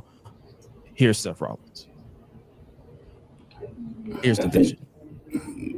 I think that goes into the little character of him, like it's like that little, because no matter how much, like the fancy outfits, like he was the first world WWE World Heavyweight Champion when they brought that belt back. You know what I'm saying? Yep. Like that insecurity, but then also that passive aggressiveness. Like no matter how evil you think you are, like I seen you take Rey Mysterio's eye out. You know what I'm saying? He got it back. You know what I'm saying? So I guess you didn't do that much. And like that insecurity, like you like, yes, boss. Like, you know what I mean? Like you a company man. And like Cody came right in and took your shine like off the rip. And like I think a little bit of that shit stays in his mind. And I don't think this Punk feud helped him in the long run either, because it's like, oh, you're a company man. Oh, you betrayed this place. I wrote the ship. Oh, you're a company man. Okay, so why would I care that you're claiming to control all this stuff? You're just a yes sir to Triple H. You're not moving anything. Hey, that's hilarious. I'm glad you brought that shit up. You're saying, because like we were talking about all the shit that he's going on with his group and shit, like, and then he got into some shit with CM Punk, and now my wife, who is way more popular than me, you know what I'm saying, is into it with you know what I mean, with AJ and CM Punk. Like, I hate CM Punk. Like, that's another thing. Like, this nigga Seth, if Seth was to snap and just fucking go crazy, might be the greatest character of all time. Because like he has so much shit going on in his brain with the fucking AJ coming back, and then like Becky's like, babe, I'm the greatest women's wrestler of all time. You know what they're not saying about Seth? That he's the greatest male wrestler of all time. No. They're not saying that shit. And it's not even a slight at him. Like you can take the fact that you're like, because every time we bring this up, it's always pushback. It's like, oh, but this, I'm like, you're not hearing us. Like, the company's not even positioning him as the best. He's not even positioned as the greatest of all time. He's literally there. He's the world champion. Like, that's why when Paul Heyman shaped his mouth and said, oh, Cody Rhodes is a champion, Seth Rollins is the champion, I'm like, you don't even believe that shit. You don't believe that shit. You know for a fact. Offset. Like, bro, like, you know for a fact, like, you even said it out your mouth when you was bootlicking Roman Reigns that the World Heavyweight Championship is a consolation prize because they put 2 titles on Roman instead of just the one. Like, bro, I don't have short memory. I watch the product that you're giving me, good or bad. I still watch the shit. Good point. Very good point. We'll see, man. We'll see. We'll definitely see. Salute to Seth. Whether you're the guy or not, bro, like, you gotta kind of carry the flag right now. So you really gotta turn it up and do whatever you can, because the king of the South is the king of the South, bro. I don't know what to tell you, my nigga. Like, he don't really be feeling like he gotta do too much. He got the same music he done had. He took that shit all over the world, nigga. Yeah, that man had like 4 versions of the same song. Exactly, nigga. What Nipsey say? They love me all around the world, my nigga. What's your problem? I don't know. You feel me? Hey, though, the Kabuki Warriors, speaking of international shit, you feel me, and bitches that really come from that cloth, you know what I'm talking about? The Kabuki Warriors, Asuka and Kairi Sane have had about enough with this Io Sky bullshit, or at least Asuka has. She said, hey, check this out. You either be my pupil, you either be my little assistant, you feel me, or I'm gonna beat your ass. And you could catch this little Smurf spray. I don't know what the fuck you want to do, but figure it out on your own. You know what I'm talking about? We Oscar said, am I the drama? Oscar said, am I the drama? You feel me? She said, am I the drama? You know what I'm saying? I'm just trying to figure it out, blood. But hey, no. They really cooking though. You feel me? And I think it's interesting to see like the fact that this match is happening at Crown Jewel, and we in the midst of this big ass story that they trying to tell with Io and Asuka and Kyrie, and then like Rhea is kind of there as like a side character, but because they in Rhea's like home country, they gotta like make it like a really, really big deal. So they've been giving hella time to this shit. So Io could get her shit. She's like Mo, a smart guy. She's like, oh my goodness, smart guy. I mean, you gotta work this nigga in somehow. This is a motivation from the motivator. You sound like a moron. Oh my mama. Hey, but yeah, though, this tag match, the story been going crazy.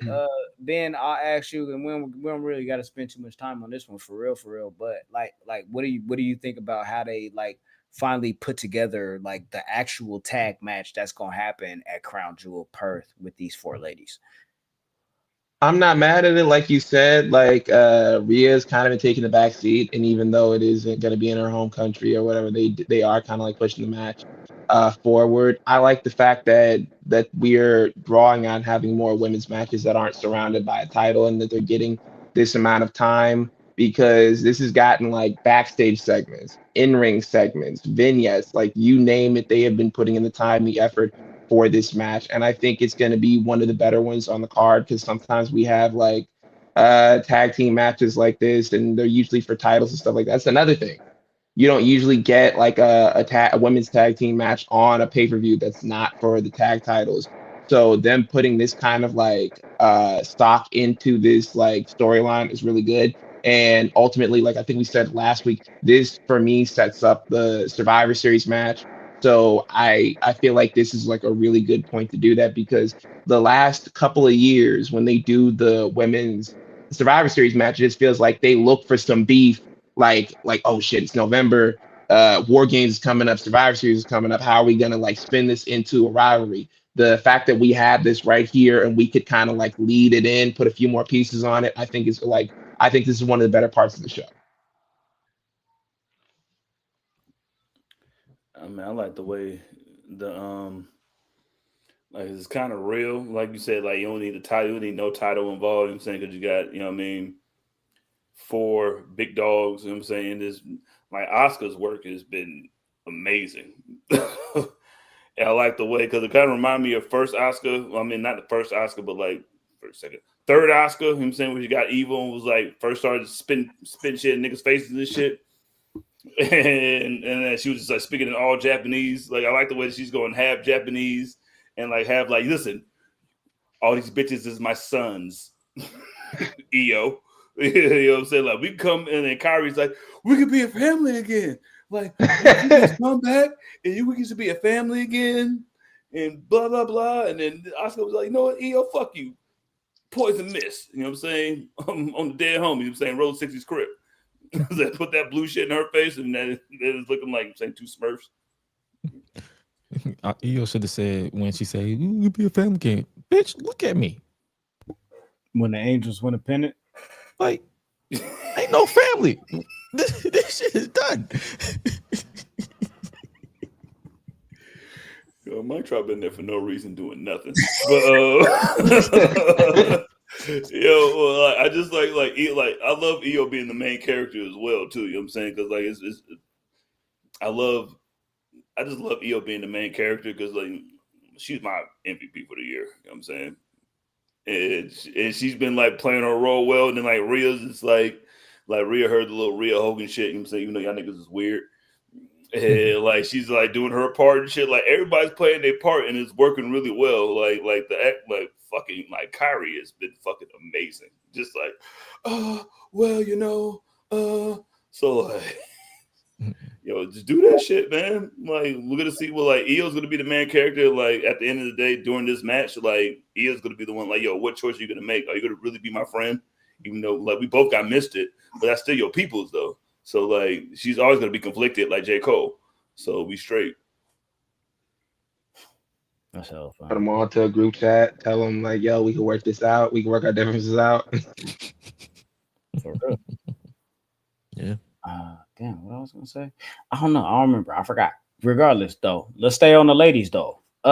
This past Friday on SmackDown, we had a triple threat match for the SmackDown, not the SmackDown, but the WWE Women's Championship. God damn, Jade looks absolutely crazy. Do you see? Absolutely. Oh my mama. Question, CJ. I know you just muted yourself, but I want you to kick off this conversation. Yes. Whose fault was this shit, bruh? Tiffany Stratton, the champ. This You the fucking champ for a reason. This bullshit ass shit. Listen, I'm not because first off, you know how I feel about Nia Jax. You know what I'm saying? Unless you never do no wrong in my eyes. You know what I'm saying? Mama, why was it Tiffany Stratton's fault? Go. She didn't break up the pin in time. Like she was supposed to break up the pin and then like take the pin from.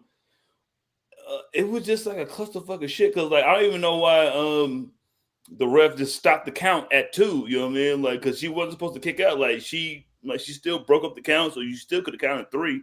I don't think nobody would have noticed. But if Tiffany was supposed to break up the count even after Jay, because Jay was still fucking bumbling and stumbling around after her fucking after the fucking supercut that she had. Yo, man, she had a supercut like it came. It was Bro, like how did she get that? Still Nia pushed her into the steps, and then she didn't. She didn't put her hand up. Yeah, she Oh God, because I'm gonna be honest. Like I was in and out of the main event. I saw the spot like with the pin and everything like that. But I was doing stuff, so I was kind of like in and out of like watching that. And then like the next day, like I see the picture and I'm like, what is this? Okay, so she didn't have enough time, like, or enough space, right, to get her hands up. You feel me? Before she, you feel me, crashed into the steps. You feel me? So when they came out the ring and they did that little spot and Nia threw her into the steps, they was just a little bit too close. You feel me? And on top of that, like when Jade got up, she was likely a little discombobulated or whatever because they was moving hella fast. She didn't really likely have her senses all the way together to get her hand up. You feel me? Type shit. Whatever the fuck. You feel me? But that's kind of where the whole shit kind of fell apart, was when Jay got that big ass gash across her forehead. I would put the picture up. It's on the thumbnail for y'all. You feel me? But it's just a little bit too crazy. You feel me? It's very gory and very like graphic. She split that shit open to the white meat, my nigga. You feel me? Like it's crazy. You know what I'm saying? But luckily, she only needed stitches. You feel me? It wasn't too crazy. She don't got a concussion or nothing like that. It was just a real bad gash. You feel me? It's like she was in there. You feel me? Little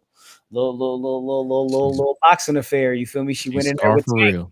She went in there with Tank. You feel me? And caught one. Yeah, man. Went in there with Vanderlei Silva. Got a headbutt. You know what I'm saying? Like the same Mike Tyson headbutt got. So CJ, you say it's Tiffany Stratton's fault because she was late to break up the pin.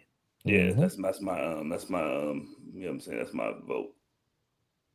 Your analysis. What if I say it was Nia Jax's fault because she's supposed to be the veteran in this match, and she should have kind of pulled shit together? Dog, I don't want to hear none of that veteran shit, dog. You supposed to be a champion in this match, right? The funny thing is, I think that was literally the veteran move to do. It's like, hey, she's late for the pin. The ref is about to count 3 and win and give the title to Jade. Either put the title on Jade or kick out. I'm gonna kick out. Let me kick out.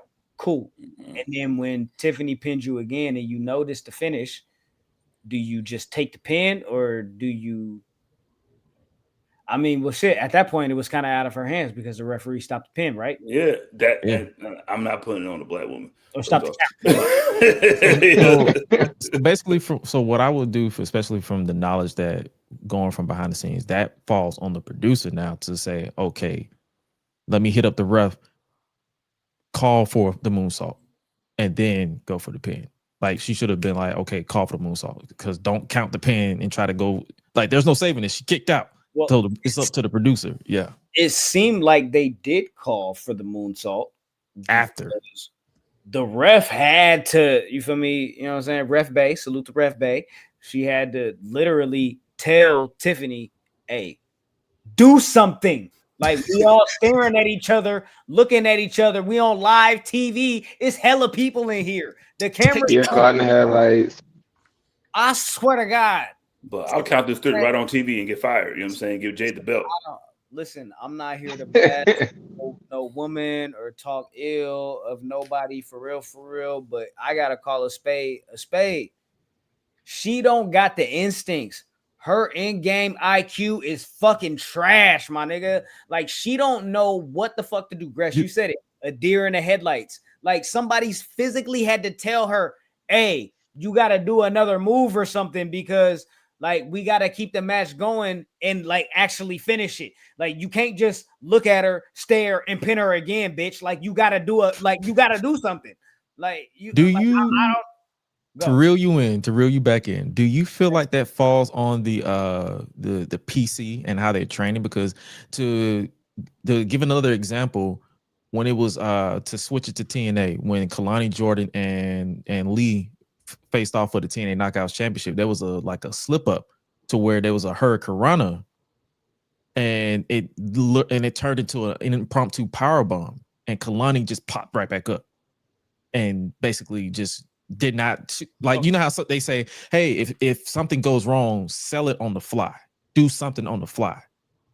She just basically popped right back up. So do you think that falls on the PC? Because keep in mind, Tiffany and all these people are fresh off, like they have no knowledge of wrestling prior to however long they've been wrestling. No, nigga. You might be right in that. You might be right that it's the PC. That's the reason why I just brought because the reason why I brought that particular situation up is because that's fresh in my memory. But no, I'm just looking at it like from just like a perspective of the same playing. Like I don't really know how long either of them have been in WWE and the PC as far as duration. 3 years.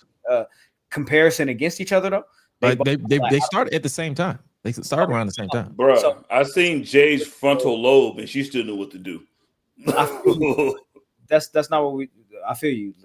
I get it. But like in this particular situation with what you talking about, I think it might be the way they training him because both like Kalani's a better wrestler than Tiffany, in my opinion. Mm-hmm. Yeah. But as far as their instincts, I don't know how far their instincts and their in-ring IQ goes. You feel me? Because those were two super glaring situations, and Kalani had a situation like that before. Like I don't know if it was it wasn't recent, but it was like I think it was either last year or something like that within the last year or something where she did some shit where it was just like there should have been an extra step in between. You know, and taken to kind of get to that. CJ and us being hardcore fans, we noticed that more than the casual person. But in that particular instance, with that main event, it was just a bad day at the office. Yeah, I think that's what it is. It was just a bad day at the office. Like you hate to place the blame on somebody because, like, I know they're trying like, oh, the referee's fault because you're the one. Like, yeah, I'm the one that's getting all the shit, but I didn't know that Nia was gonna fucking throw Jade into the fucking steps and then like that shit like that really don't happen.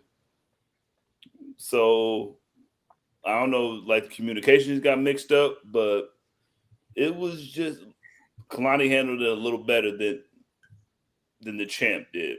Like, if you're the champ, you got to be like. If you're the champ, you got to be. Listen, if you're the champ, you're in control of the shit. You know what I mean? Because you're the champ. I can't really say that Kalani handled it better because Kalani should have sold the fact that like her offensive move didn't really work effectively the way that she planned out. Like she didn't have enough rotation on that motherfucker. You feel me? So it did look like, you feel me, like she got powerbombed by Lei Ying. You feel me? Salute to yeah, but she's known for powerbomb. She's known for kicks, not for powerbomb. You know what I'm saying? Like she did a half-ass powerbomb and got right back up. Stupid. I'm talking about that's basically what we're saying. It's like that instinct that just these type of situations just expose their. But maybe CJ speaking to adrenaline though. You feel me? Like, they in the mood. You feel me? Everything is moving. You feel me? So it's like I might have not got enough rotation on that, but this bitch hit the ground. I hit the ground. I just popped up first, nigga. What you want to do? I don't know. It was just it was an unfortunate. Like you mean, like it happens sometimes. You mean like nobody planned for her to get hurt. I mean, Jay to get her shit cut open. I think we could just sum it up to what you said, like the whole situation with Jay, Tiffany, and Nia, and even the situation at Victory Road with Kalani and you feel me and Lei Ying. Bad day at the office. Bad day in the office, and it's just like it's stuff that we would normally catch that the casual non-hardcore wrestling fan that would catch it, and it wouldn't bother them as much. So no, then they catch it, you know what I'm saying? Like, since they're new, you know what I'm saying, they make it even worse, you know what I'm saying? Because oh yeah, like, sometimes they'll laugh at it, like, what the fuck was that? They're like, what the fuck? I just said that. What the fuck? I'm like, yo, man, shit happens sometimes, you know what I'm saying? I mean, sit your ass down. You still watching it? Me throw to the super chat quick. Cyclops, he might be a little bit behind on his tap ins. My nigga said I'm old enough to know that Angels reference. Yeah. I gotta give you 2 of them for that one, nigga. Oh, I'm off a salute. Oh, but hey, so we done kind of got through a lot of that shit. You feel me? Type shit. Scott, my dog, he said Lyra ain't no better when we talking about, you feel me, the difference in the, you feel me? You feel me? Getting started, bro. You feel me? If we talk about Tiffany and we talk about, you feel me, Jade, and we talk about the Bird Lady agenda. I'm like, bro, this is not even on no fan, like.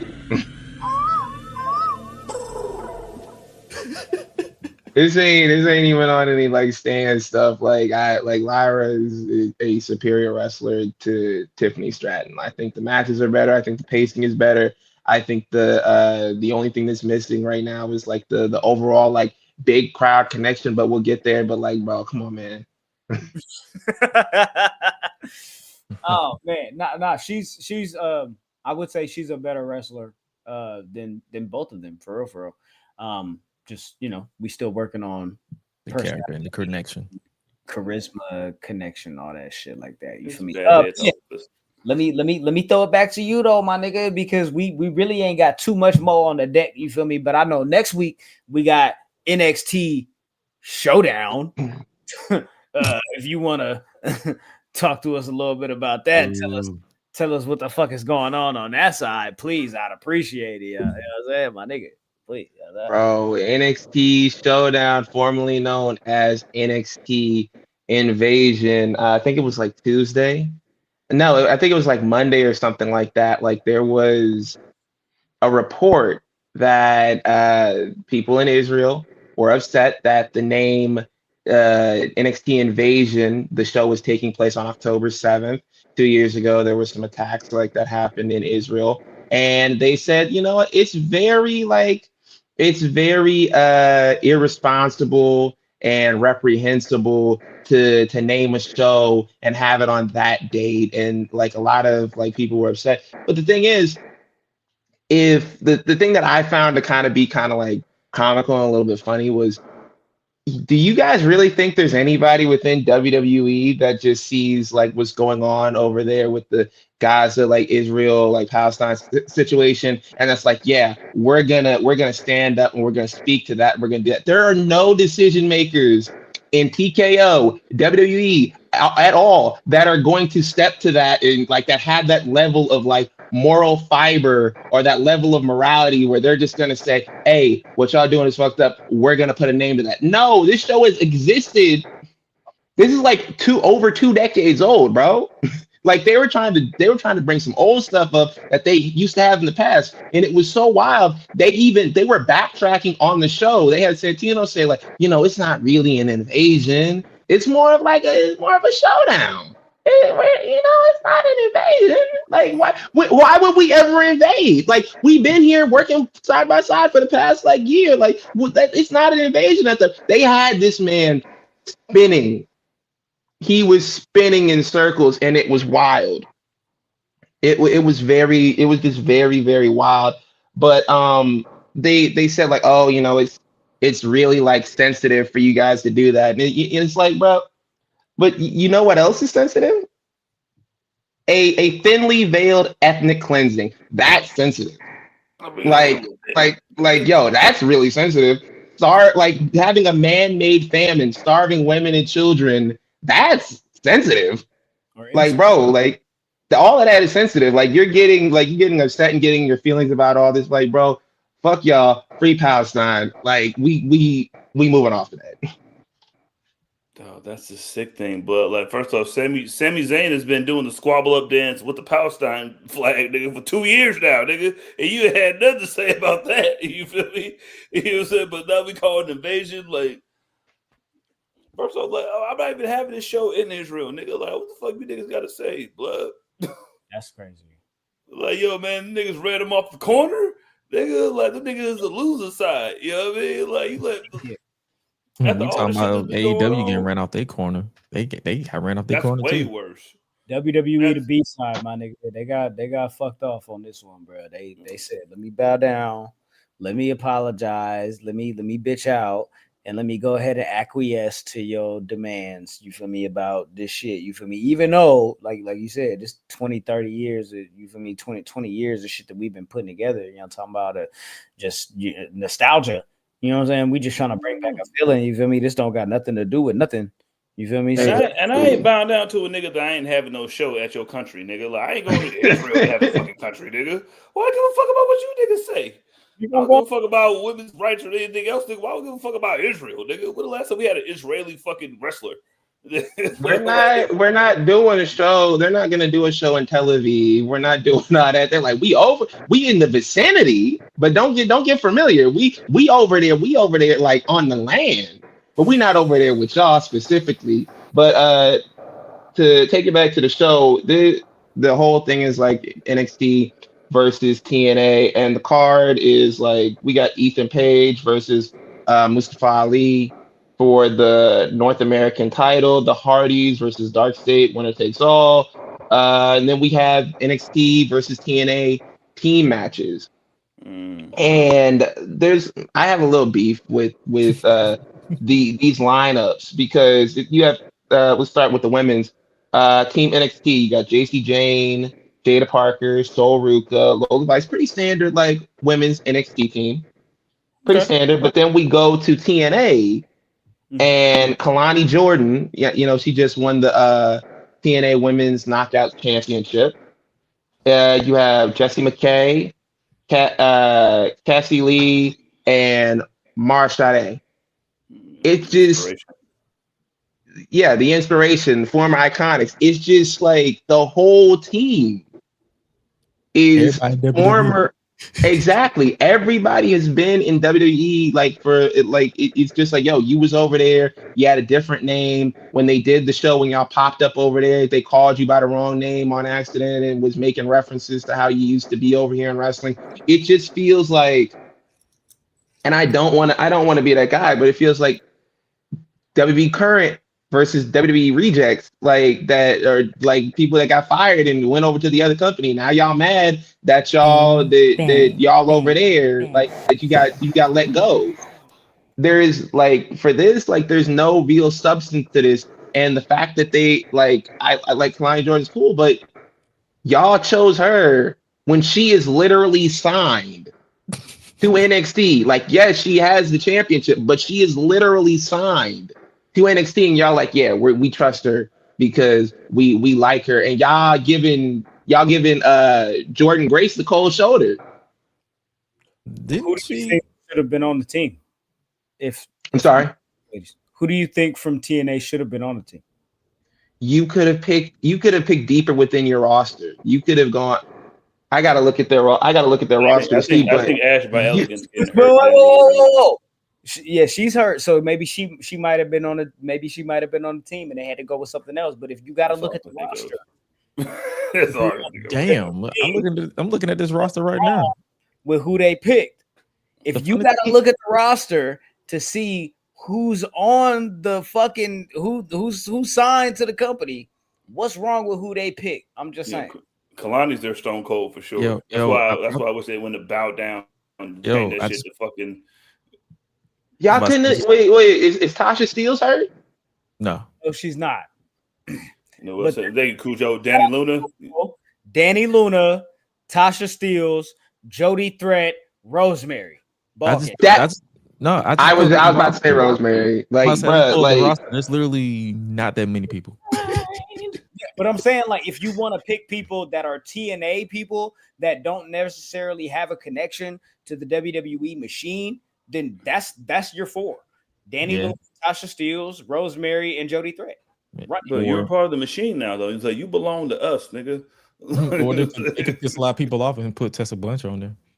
Nah, I'm good. You know what? It's not so bad of a lineup after all. You know what? I'm sorry for everything I said. I misspoke. They could have put somebody that can't wrestle in Alicia Fox or Victoria Crawford in the match. They could have put her. I don't know why they brought Alicia Fox in, because like, bro, why are you down here, bro? Listen, They What wanted are her you to doing? have a yell off with Thea Hill. We could have for that. if y'all want me to be honest and tell y'all why, me to tell y'all why this team. No, I don't. I do. No, CJ, you do. I do. Well, Chris, you're the tiebreaker. Well, fuck it. This is why. Masha Slamovich is out there fucking up. Yeah. We ain't mentioned it last week, but you all fucking know Masha Slamovich would have been in this fucking match if she wasn't out here beating niggas up and getting caught. And it's not the fact that she got caught, it's the fact that she pissed off the right people for it to come out. Okay. She the B-side. Yeah, damn. I'm looking at this shit like there's literally nobody interesting on the TNA side. I just think it could have been more fleshed out, because then y'all have Marsha show up and y'all like, ooh, look, she gonna make them regret that they ever fired her. That's when you say stuff like that, it just looks like the return of disgruntled former employees. It does not look like, oh, hey, we're having a match to prove which company is better. It just looks like, oh, hey, like I used to work here, y'all let me go. Now I'm coming back to show y'all what you're missing. And it's like, you worked over here for like a while, bro. Like, and the last thing before we move on, I saw that Kalani posted the picture of Stone Cold in a WCW shirt. I'm like, didn't he turn on the WWF? So he turned on both of them niggas twice, nigga. Yeah. Like, listen, she is definitely the Stone Cold of the situation. Yeah, she is definitely the Stone Cold of the situation. And she started doing what? I'm with that shit. She's the best one, you know what I'm saying, to ride for the title that I got, nigga. Because I'm better than all these hoes over here. You know, I'm better than all these bitches over here. You feel me? But how we feeling about the men? Yeah, the men's team. You got Ricky Saints, Trick Williams, Javon Evans, and Miles Bourne for Team NXT versus Team TNA, which is Mike Santana, Frank Kazarian, Moose, and Leon Slater. I feel like they did a better job of kind of like fleshing out the team and not just going like, okay, like what they did, like they could have easily put like shout out to Cedric Alexander. I like Cedric Alexander. They could have put him in that spot, but like, yo, nigga, I did not want to see Moose. It was an audible groan when I was like, I gotta be in continuous what I just said a minute ago, where I was like, y'all, they was just grabbing former employees and shoving up to the forefront and say, hey, bro, like represent. So I can't really be too mad at the team. What are your thoughts? What are y'all thoughts on it, Gresh? How do you feel about the team lineup? Outside of Muth stinking up the joint, overall, I actually feel like the standout for this match will definitely be Javon and Leon. Shout out to them for real, because they killed it in the tag team match on NXT. I didn't catch the whole show, but I definitely did catch that match. But yeah, both them going with this for the teams, it's definitely going to be engaging overall. I'm definitely interested to see how Trick and Rick are going to be coexisting, because Trick is kind of like, he's like, I'm the co-captain, but Rick is like, this ain't a democracy. I'm the top dog, and then you have to fall in line. So exactly, I'm interested in see how this play out. And when I saw Frankie Kazarian, I was like, damn, Grandpa, you still here? Damn. Exactly, like bro, they was like, hey, they defrost this nigga like Captain America. They was like, hey, bro, we need you. We need you. Yo, facts. CJ, I want to ask you a question, because I want to know. Do you think that NXT is going to snipe Leon Slater and bring him into the fold? Because it feels like that was like a kind of like a soft audition. I'm saying, like, Ben, I'm gonna give something back to you. I'm saying, just like when the Eagles got Saquon, you know what I mean? Against a really great offensive line. I think they found some shit like that. I think they found their next great tag team with Leon and Javon before Javon wins all the belts before he goes. You know what I mean? Like, I would love to see that. But like them two together, like, yeah. And like what Grit said about Kazarian, nigga, like I would love for AJ Styles to be in that position. Like I think that shit would have put it like over the top. It's like, yo, I'm Team TNA, bitch ass niggas. But oh man, yeah, I think they'll have a problem with them too, because them niggas is just too fucking like. When I seen dual fucking, you know what I'm saying, top rope dives, you know what I'm saying, springboard, you know what I'm saying, they both. I was like, okay, yeah. Sometimes niggas, you know what I'm saying, even though it's from London to over here in O Block, and it's. The thing about Leon Slater was before I heard him like do a promo or whatever, and I just saw him wrestling, I thought this thing was from over here, bro. I was like, yo, and then I was like, oh, we got like the Harry Potter voice, cool shit, nigga. Hey, bro, I rock with it. Graham, what are your thoughts on both the teams? And are you like hyped for this match? Are you hyped for the show? Like, what's your feelings on this? No. I don't like the TNA men's team more than I don't like the TNA women's team. But that's really because I don't, never have, and never will give a fuck about Moose or Frankie Kazarian. Like, it's just not possible. It's not in my fabric. You feel me? So it's not in my makeup. You know, that's just not how I am. You're not rocking with the Bullet Club, Hunter? No, I'm not rocking with the Elite Hunter, the Bullet Club Hunter, the Bloodline Hunter, none of that. You feel me? None of it works. You feel me? But I don't know, man. Like, I know you said that we wish it was, you feel me, more TNA originals, and this is kind of what they did with, you feel me, picking more staple niggas as far as Frankie and Moose. But these is two niggas that I absolutely don't give a fuck about. So, like, I would have been better off, like, if they would have put niggas like Dolph Ziggler or Nick Nimitz and AJ Francis on the team, because I feel like them niggas is just better. Whatever, it is what it is. Oh well. They have more personality, most definitely. I don't. Good luck. Don't sell TNA. We gotta close in 3 minutes. Final thought. Yo, follow me at that's me. _, that's _ me with 2 D's or 3 E's _. You know what I mean? Like, I hadn't said a lot that I've been saying, and yeah, man. Yeah, follow the game, man. New John Cena shit, new, you know what I'm saying? Playing Enemies Arcade. I love it. CJ was like, yo, man, look, I don't got nothing else. I know the rest of these niggas don't got nothing else to say. Let's wrap it up. Hey, I'll follow suit. You can follow me on Twitter, Instagram, TikTok at _SonMars_. The big champ, the champ with the big belt, the gold belt, the shiny belt. That's not what I meant. Like, I mean, gotta pivot. I feel you. We could have put nigga like Trey Miguel could have been in this motherfucking match.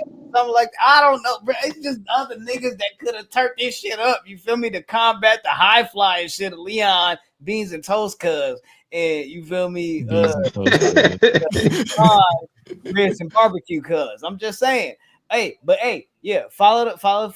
You know what I'm talking about? Follow your nigga. You feel me? Follow the gang. Follow the God. Oh my God, Graham. You feel me? Spell it like word sound. Is what it is. You feel me? And if your son's favorite color is 5, right, figure that out. Ding, ding, ding, ding, ding, ding. Look at me clapping spoon shit. Yeah, if you want to keep it up with your boy, at his Gresh, AO is Gresh everywhere else. Gresh Unleashed Pod every Tuesday. Whatever we don't talk about here, we talk about there, vice versa, because it's a family affair. And if you want to keep up with your boy, as well as Cujo and occasionally everybody else who wants to play a video game from this group of brothers, Enemies Arcade every Wednesday, or anytime we go live, it's gonna be on a Wednesday. I'm not gonna say every Wednesday because I'm not gonna give you a set date because I'm a busy man and I don't have time for a lot of this shit. So, we are taking this home. Fuck, let's get it the fuck out of here. You know how it goes. I am not playing Kofi in a biopic. Hey, I don't even look like the nigga. I got a mustache. Get me out of here. Come on, man. Me? Yo, listen, make sure you take care of yourself and each other. Deuces. You feel me? Yeah, you guys have been great. Tune in next week because next week, what the fuck are we talking about next week? I don't fucking know. Hey, but fuck with your fellas, man. Hey. Public Enemies HQ across all platforms. That's the gang. We in this motherfucker and we out this motherfucker. Just like that, straight like that. It is what it is. Tune in with your niggas next week. But until then, you feel me? On some real shit though. I fuck with y'all. Take care of yourselves and each other. We out this bitch. Deuces. You know what I'm talking about? Oh my. My favorite